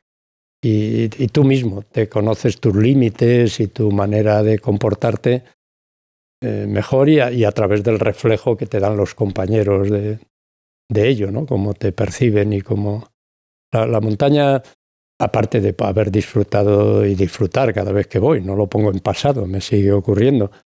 Y otra cuestión que le doy un valor enorme a la montaña, que es una actividad, el montañismo en general, que no la tienes que hacer solo y aunque hayas ido a montañas muy difíciles, muy lejanas, tenemos montaña, y en España en particular, muy cercanas, solitarias incluso, y que cambiantes. Ir ahora en el otoño, que he ido un par de veces este otoño al Pirineo, estaba maravilloso, con agua, con los colores. Sí. Este año ha sido extraordinario el Valle de Benasque, ¿no? y varias zonas en las que he estado. Uno puede disfrutar en la montaña, en montañas cercanas, en dificultades distintas, adaptando la actividad a las circunstancias que también son cambiantes en nuestra vida. No siempre puedes tener el mismo grado de entrenamiento, ni de medios para irte lejos, ni de tiempo, ni de obligaciones familiares o de otro tipo. Entonces puedes adaptar tu actividad a esas circunstancias y luego retomar otras si puedes, ¿no? La montaña ofrece esas posibilidades según como cada uno la oriente, ¿no? Lo cual es muy personal. La montaña, en el fondo, yo la veo como una actividad no solo de conseguir un logro extraordinario, sino de una actividad en la que todo el proceso forma parte, ¿no? Y entre ello entra con quién la haces. El ir a la montaña con amigos y compartir con gente que lo ves de una manera similar es muy enriquecedor y muy positivo. ¿Cómo ven tus hijos tus aventuras de montaña? Pues no lo suficiente como para haberse implicado ellos en ello. Les gusta la naturaleza y la actividad deportiva y tal, pero no son alpinistas. Y siempre lo han visto unido a mí, ¿no? Aunque ellos ya en su edad, un poco de poder percibirlo mejor, me han visto más yéndome a la Antártida o al Ártico que a la montaña, aunque he ido al Himalaya. La última vez que he ido fue 3 meses después del terremoto que hubo en Nepal, el último. Hace relativamente poco, sí. Esto que fue un desastre en Katmandú, los templos, tal. Estaba Katmandú penoso, ¿no? Con aquella situación. Situación que nos ocurrió cuando subimos al Everest el año 88. Llegamos al campamento base, fuimos andando, no en avioneta hasta un sitio intermedio. Tardamos 12 o 13 días en llegar. Llegamos, montamos el campamento base, nos acostamos y la primera noche hubo un terremoto de magnitud 6,5, más o menos, en Nepal, que duró mucho, duró 50 y tantos segundos. Tembló el glaciar, eran las 2, las 3 de la mañana, nos despertamos todos. Ese terremoto murieron 1.200 personas en el sur del país. Era el segundo más fuerte habido en Nepal hasta ese momento. Este último lo ha superado un poco, bastante, vamos. Pero era el segundo más fuerte. Y había luna. Yo recuerdo abrir la tienda y vi un serac que venía del arista oeste del Everest, enorme. Cerramos las tiendas, tal. Yo me protegí allí. Algunos compañeros salieron de la tienda, aunque era medianoche, para protegerse detrás de unos bloques. Y llegó el polvo de la luz, pero no los bloques. ¿Será que es una luz? No entiendo, una luz de nieve. Una avalancha. O sea, era un desprendimiento de seracs. En realidad era un glaciar colgado que estaba 2.000 metros más arriba, que se rompió de la vibración del terremoto, se desprendió. Cayeron los bloques, pero como estábamos 1,5 kilómetros separados, los bloques se detuvieron antes de llegar a las tiendas. Pero llegó una gran nube de polvo que tapizó todo de blanco, incluidos esos compañeros que habían salido de la tienda, volvieron todos tapizados de nieve, ¿no? ¿Sentías miedo? Bueno, sentí preocupación. Yo veía que estábamos en un sitio no peligrosísimo, pero puse todas las cosas que tenía, la mochila, el petate, porque acabamos de llegar, estaba solo en la tienda aquella. De ese lado me puse un jersey en la cara para que llegaba el polvo de nieve no me entrara en la boca, en la nariz. Y lo que hubo es una gran ventolera que zarandeó la tienda, pero yo estaba protegido por si llegaba alguna piedra, algún bloque, ¿no? Pero no llegaron. Hombre, en esos momentos he sentido más miedo a otro terremoto que me tocó una vez vivir. Como geólogo. Qué vida, ¿eh? Como geólogo has estado en un parque de atracciones. Estaba en un hotel en Tokio. Era en Tokio. Estuve la semana pasada en Tokio. Y lo pensé varias veces. Digo, ¿qué haría un japonés? Y lo miré en internet. Digo, ¿qué haría un japonés si viene un terremoto? Pues esto eran las 5 de la mañana, sí, yo estaba durmiendo y se empezó a mover el edificio. Y habrás visto que los cuartos de baño suelen ser como una cabina independiente dentro de la habitación. ¿Es para eso? No, yo creo que es por funcionalidad. Esas tazas de váter que tienen, que son maravillosas, por otra parte. Lleno de botones, que tienes que tener cuidado a qué le das. Además lo pone todo en japonés. Por si te absorbe o algo así, o sale algo. Correcto. De momento todo placer. Pues aquello, como era de plástico, empezó a crujir, con lo cual me desperté. Y me asomé digo, ¿qué me hago? Yo recordaba, dicen que hay que ponerse debajo de las puertas, ¿no? De tal. Yo me asomé a la ventana, digo, si algo pasa aquí, puede caer los edificios. Lo veo. Y puse la tele inmediatamente y al minuto estaba saliendo la noticia en la tele porque tienen una enorme práctica. Claro. Y los edificios se mueven porque tienen sistemas antisísmicos, ¿no? De los pilares con, en vez de rigidez, esa capacidad de adaptarse, ¿no? Yo diría que pasé más miedo ahí que en el otro lado. ¿Cuál es tu principal virtud?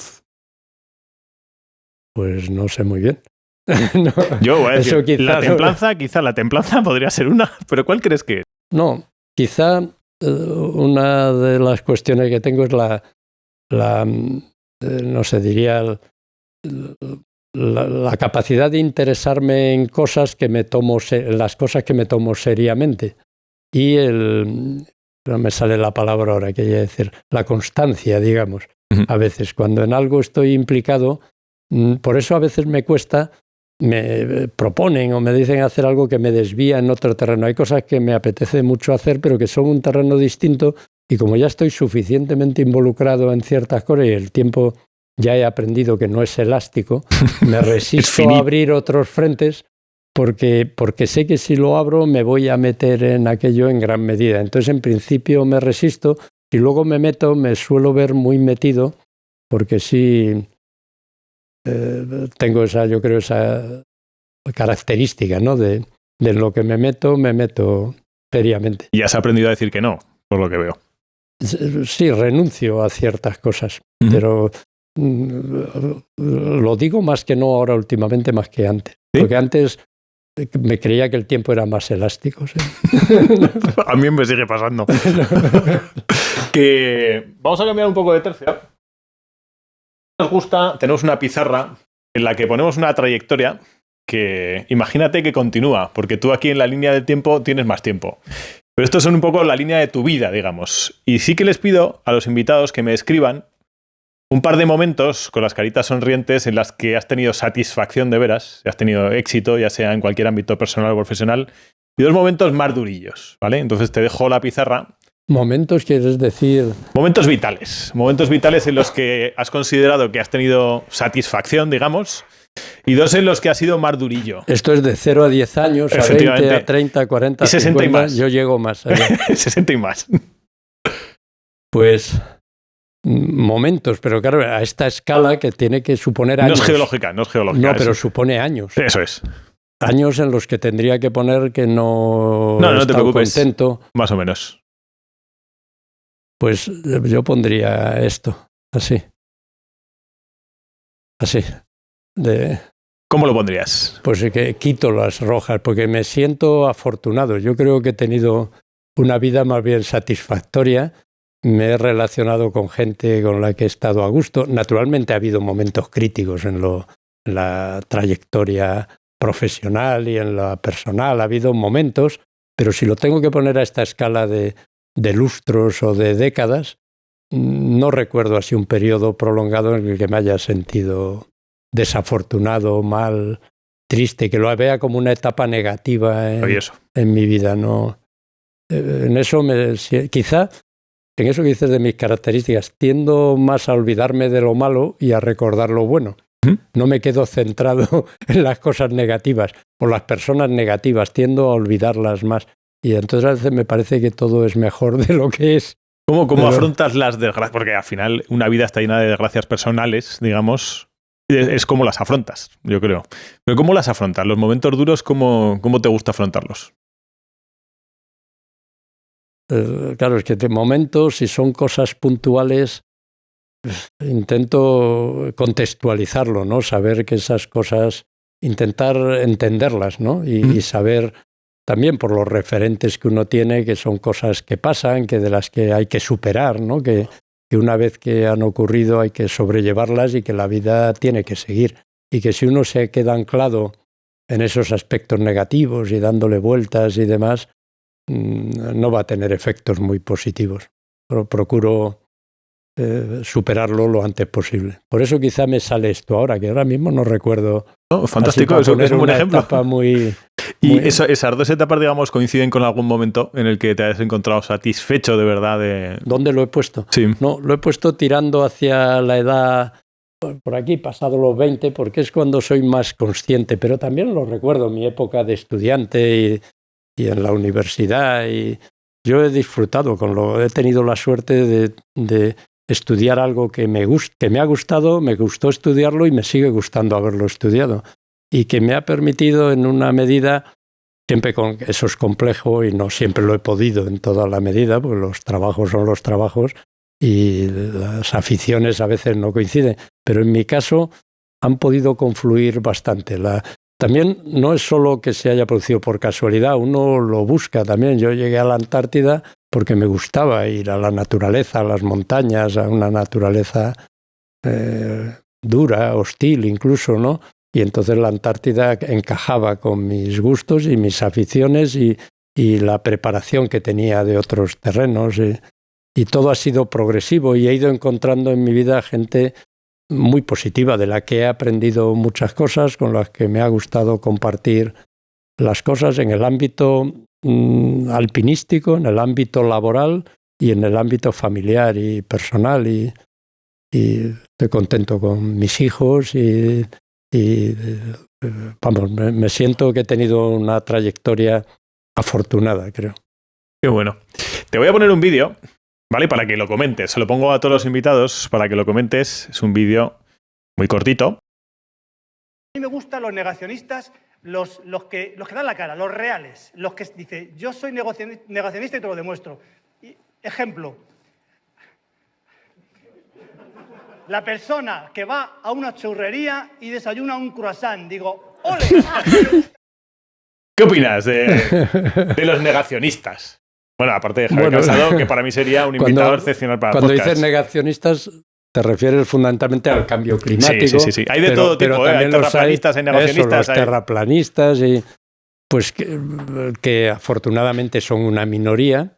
Y es un reflejo de que hay gente para todo, de que hasta la idea más peregrina puede tener seguidores. Eso lo dijo un torero de un filósofo que le dedicó el toro, no me acuerdo qué torero era, me parece que fue Ortega y Gasset. Dijo, ¿y usted qué es filósofo? Y dice, hay gente para todo. Y se fue a torear. Dice, pues usted es torero. Pero me decía, sí, que el negacionismo... De eso me recuerda también un amigo, no me pasó a mí, esa cosa a veces uno se las apunta, pero le pasó a un amigo mío de verdad que iba por el campo haciendo un trabajo de geología, ¿no? Y los geólogos en un mapa pues ponemos las rocas que hay, la edad, tal, ¿no? Con colores, y entonces se pararon a comer en un sitio y llegó un pastor. Y dice, ¿ustedes qué hacen? Y dice, no, nosotros somos geólogos. ¿Y qué hacen ustedes? Vamos por aquí, entonces vemos aquellas rocas, pues si son granitos las ponemos en rojo, si son calizas las ponemos en azul, si son de esta edad, de la otra. Y el otro le miraba así y le dice, hombre, no está mal teniendo tiempo. Como diciendo, vaya tontería. Vaya pérdida de tiempo. Qué bueno. ¿Que los políticos saben algo de cambio climático o no? Algunos sí y otros pues no. Y en los políticos hay de todo. Yo no soy antipolíticos. Tiene que haber políticos y hay políticos sensatos y como en otras actividades de la vida. Y sobre todo, lo que pasa con los políticos, la mayoría han estudiado Derecho, Económicas, otras cosas. Unos se habrán adentrado más en unos campos, en otros. Por eso veo muy importante que la política base sus decisiones, ese tipo de personas, tras un conocimiento serio y la conexión de la comunidad científica con quienes toman esas decisiones políticas es muy importante. Lo cual debe ser responsabilidad de los científicos de hacérselo llegar y también de los políticos de buscar ese asesoramiento, que en unos países los hay más que en otros, España no es el que más, de tener vías de conexión. Parece en la actualidad el gobierno está facilitando ahora una vía, ¿no?, de asesoramiento con base científica a los que tienen que tomar las decisiones, pero eso es muy importante, que haya ese flujo de información y que las decisiones políticas se basen en conocimiento científico. Mira, te voy a poner una metaposición que seguro que me dices que no quieres, pero si fueras presidente del gobierno, que seguramente dirías, no quiero ser presidente del gobierno, pero si fueras presidente del gobierno, te despertases una mañana y te dijesen, tienes que arreglar esto de la investigación. Tenemos que ser el país puntero del mundo. ¿Qué harías para que España fuese el país puntero del mundo en investigación? Bueno, buscar las vías, que sé que no es fácil porque hay muchas necesidades, no es solo la inversión en la ciencia, una sociedad y un país tiene muchos frentes y si dedicas más medios a una cosa tienes que quitárselo a otras. Uh-huh. Yo lo que promovería es un sistema no personalmente, sino colectivo, de averiguar de dónde se pueden obtener medios para reforzar la investigación en la ciencia, porque sin medios no es posible llegar más allá. Y buscar sistemas que sean un aliciente para quienes se dedican a eso y que tenga un reflejo en un prestigio social, lo cual está muy conectado con la educación. Para tener buenos científicos hay que tener gente que previamente ha tenido estudios adecuados. Entonces lo veo muy conectado con la educación y que requiere medios. La educación y la investigación. Sé que es complejo porque hay que obtenerlos de algún lado, pero eso es una inversión útil, seguro, para un país. No es un gasto, esto que se dice muchas veces. Es una inversión, no es un gasto. Que los países que dedican más porcentaje a la investigación no es porque sean más ricos, sino que son ricos porque han invertido en ello, ¿no? Eso, estoy convencido de eso. Entonces tiene que ser una línea progresiva, eso no se puede hacer de la noche a la mañana, porque no se pueden dejar desasistidas cosas muy importantes que también son básicas, claro. En eso intento ser realista, no puedo llegar y cambiar esto de la noche a la mañana. Y luego hay un tema, la investigación requiere no solo que un gobierno y de los presupuestos generales del Estado le dedique medios, tiene que haber una involucración de la sociedad, es decir, la inversión privada, las empresas tienen que tener alicientes y un camino para que les sea motivador invertir en investigación.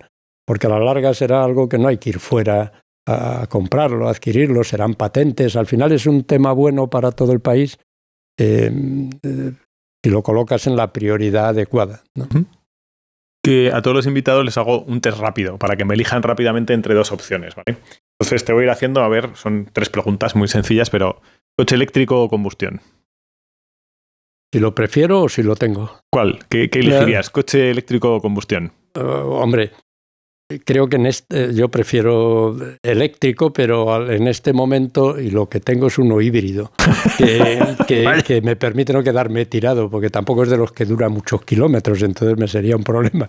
Pero en la ciudad uso uno híbrido. ¿Himalaya o Antártida? Esa es una pregunta difícil, porque el Himalaya la Antártida es extraordinario, ¿no? Y la naturaleza allí. Y lo que me ha llevado a la Antártida, sobre todo la investigación científica, entonces estoy muy involucrado en ello y tengo mucha información al respecto y sigo involucrado, interesado en varios temas científicos allí. Y desde ese lado de las percepciones, las vivencias, la Antártida es extraordinario, pero le falta un elemento que sí tiene el Himalaya, que es la parte humana, los pueblos nativos, la cultura. El Nepal es una maravilla de país, ¿no? Y esos valles pesar de estos problemas que está habiendo con la masificación, ¿no? Y los cambios en general, pero los dos tienen cosas para mí muy atractivas y como he vivido allí muchas cosas, de hecho tengo el proyecto de ir el año que viene al Himalaya. Bien. ¿Pirineos o Alpes? Igual me ocurre, pero quizá los Pirineos preferiría, porque me quedan más cerca, los conozco mejor.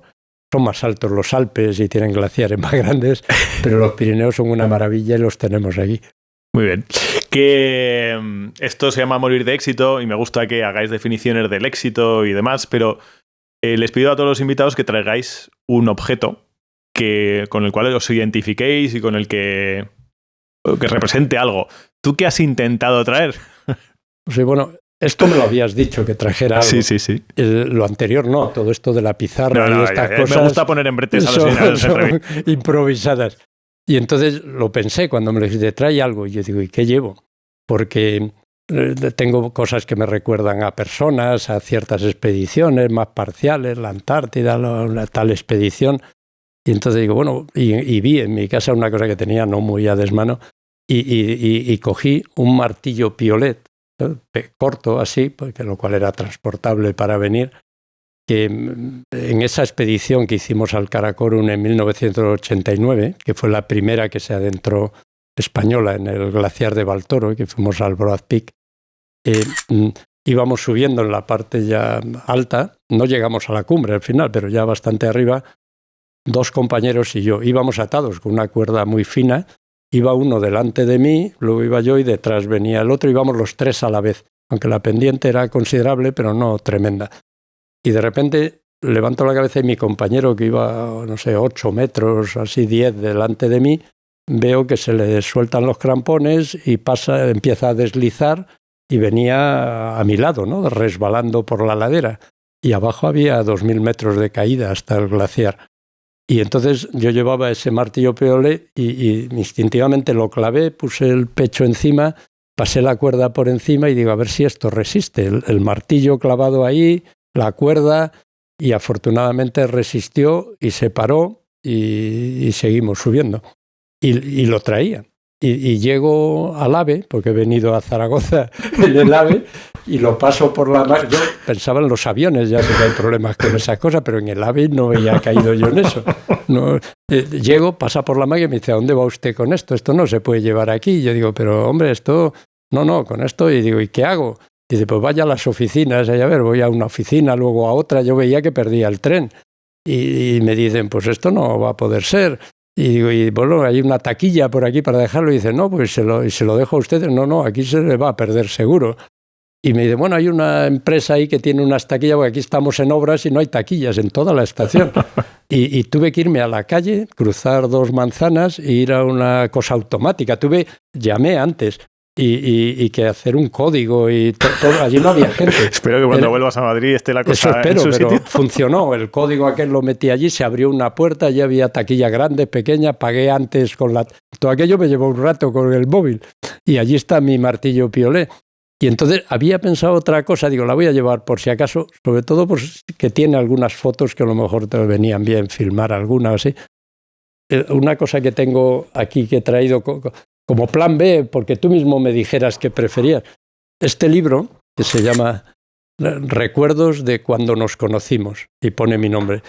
Y es un libro, sorpresa, que cuando llegó el momento obligatorio de jubilarme, hace un par de años, mis compañeros de la universidad, de manera que yo no sabía, conectaron con muchos amigos, alpinistas, los que ellos sabían, porque luego veo esta lista y hay gente que me gustaría que hubiera estado aquí y otra que no, pero lo pusieron por décadas, la década de los 60, de los 70, de los 80, de los 90, de los 2000.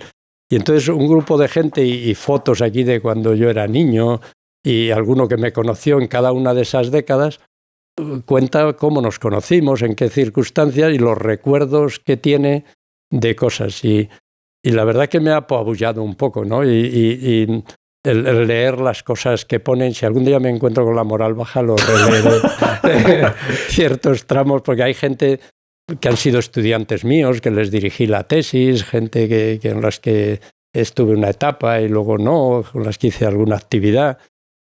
Gente muy, muy diversa y de campos muy distintos. Y quizá lo he traído porque esto refleja un poco eso que he tenido. Por eso he llevado a este cuadro, ¿no? De que me siento afortunado de haber coincidido con gente estupenda y lo importante que es la amistad y el hacer las cosas con los que uno tiene cerca, ¿no? Uh-huh. Y quizá este libro es algo que me produjo una sorpresa por un lado, porque yo no sabía que estaban haciendo esto. Les llevó meses hacerlo, por lo visto. Juntar las fotos. Incluso en él he visto fotos que yo no había visto nunca en mi vida, porque eran fotos de ellos que nos habían tomado al grupo, de cuando compañeros míos de la carrera, gente que yo no sé ni de cómo los han localizado. De varios compañeros cercanos de la universidad se ocuparon de eso y que me apetece mucho recordarlo y lo guardo con un... Esto, aunque está así, no está editado para que lo compre la gente, lo hicieron así para mí y para ellos mismos, que a los que escribieron algo les dieron... Me dijeron a mí si me parecía bien que les dieran una copia, porque lo hacían solo para mí, y yo les dije que sí y lo hicieron, ¿no? Visto lo visto y vista la historia de este podcast, ese libro se queda pequeño, ¿eh? Ese libro es poco para lo que este programa se llama Morir de éxito. Y me gusta preguntar a los invitados qué es el éxito personal y profesional para ellos. ¿Qué es el éxito profesional y personal para ti? Pues casi no los veo muy separados, lo veo unificado, ¿no? Y para mí el éxito... como es una sensación íntima desde mi perspectiva, otros pueden tener otra percepción. Este ha tenido éxito porque ha hecho estas cosas, pero es la satisfacción íntima, personal, de haber hecho algo con lo que uno está satisfecho y pensar que ha aportado algo, que ha ayudado a los demás, que lo que ha hecho ha sido positivo para al menos tener esa percepción. Y el éxito no es, yo creo, el conseguir un logro exclusivamente, ¿no? Muchas veces se asocia en las montañas, a llegar arriba, a lo más alto, a conseguir un objetivo concreto. Para mí siempre está el cómo se hacen las cosas, ¿no? El con quién se hacen también, pero el cómo. La forma en que se han hecho las cosas, que sea coherente, que uno se sienta a gusto con ello, que sea un conjunto. El camino es importante, no es solo el objetivo. Yo quizá no vale mucho lo que he dicho, pero no, sí que vale, lo percibo de esa manera. Sí que vale, ¿no? Sí. Que muchas veces se focaliza en algo muy concreto y el éxito no es solo esa cosita, hay mucha trayectoria. A veces no se consigue el objetivo y la trayectoria ha sido exitosa y positiva y con buenos resultados, ¿no? Que aquí el anterior entrevistado da un consejo al siguiente sin saber quién es el siguiente entrevistado. Y el anterior entrevistado te dio un consejo, es Javier Esquillor, que es un chico, un joven de 46 años, que es investigador de temas de inteligencia logística y es aventurero también. Estuvo dando la vuelta a diferentes países con la bicicleta y fue corriendo maratones y en una de esas paradas, digamos, estuvo en una cárcel de la India porque pensaron que era un espía y estuvo en una cárcel de la India, contó historias. Y el consejo que daba es decir, yo le aconsejo que siga su instinto. Yo he seguido mi instinto y me ha ido bien. ¿Qué te parece, Jerónimo? ¿Sigues tu instinto? Sí, yo creo que sí y me parece que me puedo inspirar en eso y copiarlo. Me parece muy buen consejo. Y lo ampliaría una cosa, el seguir tu instinto y tus motivaciones, lo que de verdad te sientas a gusto. Muchas veces los estudiantes preguntan ¿y qué estudio? ¿No? A los hijos a veces. Mi respuesta es siempre que estudien lo que más les apetezca, lo que se sientan motivados.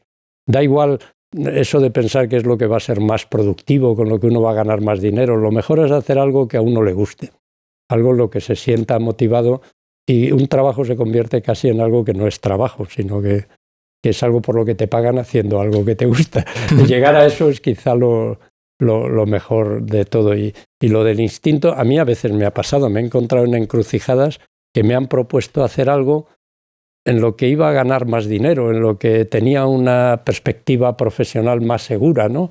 Sobre todo en este mundo de la universidad y la investigación en España se alcanzan los puestos estables, se tarda mucho en hacerlo, ¿no? Pero a mí me gustaba enseñar en la universidad, el poder investigar, el el buscar temas que me interesaran, y a veces he renunciado a tomar algún camino de esos que aparentemente era más productivo, ¿no? En términos económicos. Y es que no sé si la palabra es instinto o es unas percepciones personales o ser consecuente con tus gustos, yo diría. ¿Y qué consejo le darías al siguiente entrevistado que no conoces? Pues eso sí que es difícil, ¿no? Recomendarle un consejo a alguien que no conozco además, o que le diría algo que a mí me ha ido bien, que va en la línea de esto que te he dicho. Quizá le diría algo que va a constatar al final, que esté tranquilo en esta entrevista, porque es fácil hablar contigo, lo conduce de una manera. Lo que pasa es que veo que se lo dices al final, entonces no va a servir. Si se lo fueras a decir al principio, le diría algo así: estate tranquilo porque te va a ser fácil hablar y va a ir la entrevista a fluir de manera muy positiva. Pero la tengo que resumir así en una palabra. Como quieras. Sí, en una frasecita, te dejo varias palabras. Sí. No, es que me iría en esa línea que ha sido el anterior consejo, el elegir lo que esté acorde con sus motivaciones, con lo que de verdad le guste y lo que sienta que es coherente con su manera de ser. Apunto. No son las mismas palabras, pero va en la misma línea. Aquí creemos mucho en la gratitud. Yo creo que hay que ser agradecido, porque yo con todos los invitados no tengo más que muestras de agradecimiento, porque han venido, me han entregado, digamos, parte de su vida puesta en un rato, en un podcast, y me dan la oportunidad de contárselo a otras personas. Por eso os doy las gracias de que vengáis. Pero ¿a quién le debes más gratitud de tu vida? ¿A quién le debes más gracias? Bueno, a mí pondría en primer lugar a mi familia, ¿no? Mis antecesores, mis padres, mis abuelos, porque sin ellos no estaría aquí. Y por otro lado, a mi familia posterior, a mi mujer, a mis hijos. Aquí, sobre todo, por haberme aguantado y aguantarme, porque no es fácil convivir con alguien que hace este tipo de actividades, que se va a tiempo prolongado. Hay que tener al lado gente capaz de entenderlo, ¿no? Y de llevarlo. Porque por mucho que uno intente compensar a veces cosas, no es sencillo eso. El tener al lado cerca con la que te sientas querido, ¿no? y que te apoya en esas cosas que en general no coinciden con sus aficiones personales, porque la gente con la que uno se relaciona no son alpinistas, ni se van a la Antártida a hacer sus trabajos, y uno deja cosas colgadas cuando se va a esas cosas. Entonces eso requiere gratitud y la tengo por ellos. Jerónimo, yo de mayor quiero ser como tú. Muchas gracias, muchas gracias por venir a morir de éxito. Te lo agradezco un montón. Muchas gracias a ti. De verdad ha sido un gusto hablar contigo.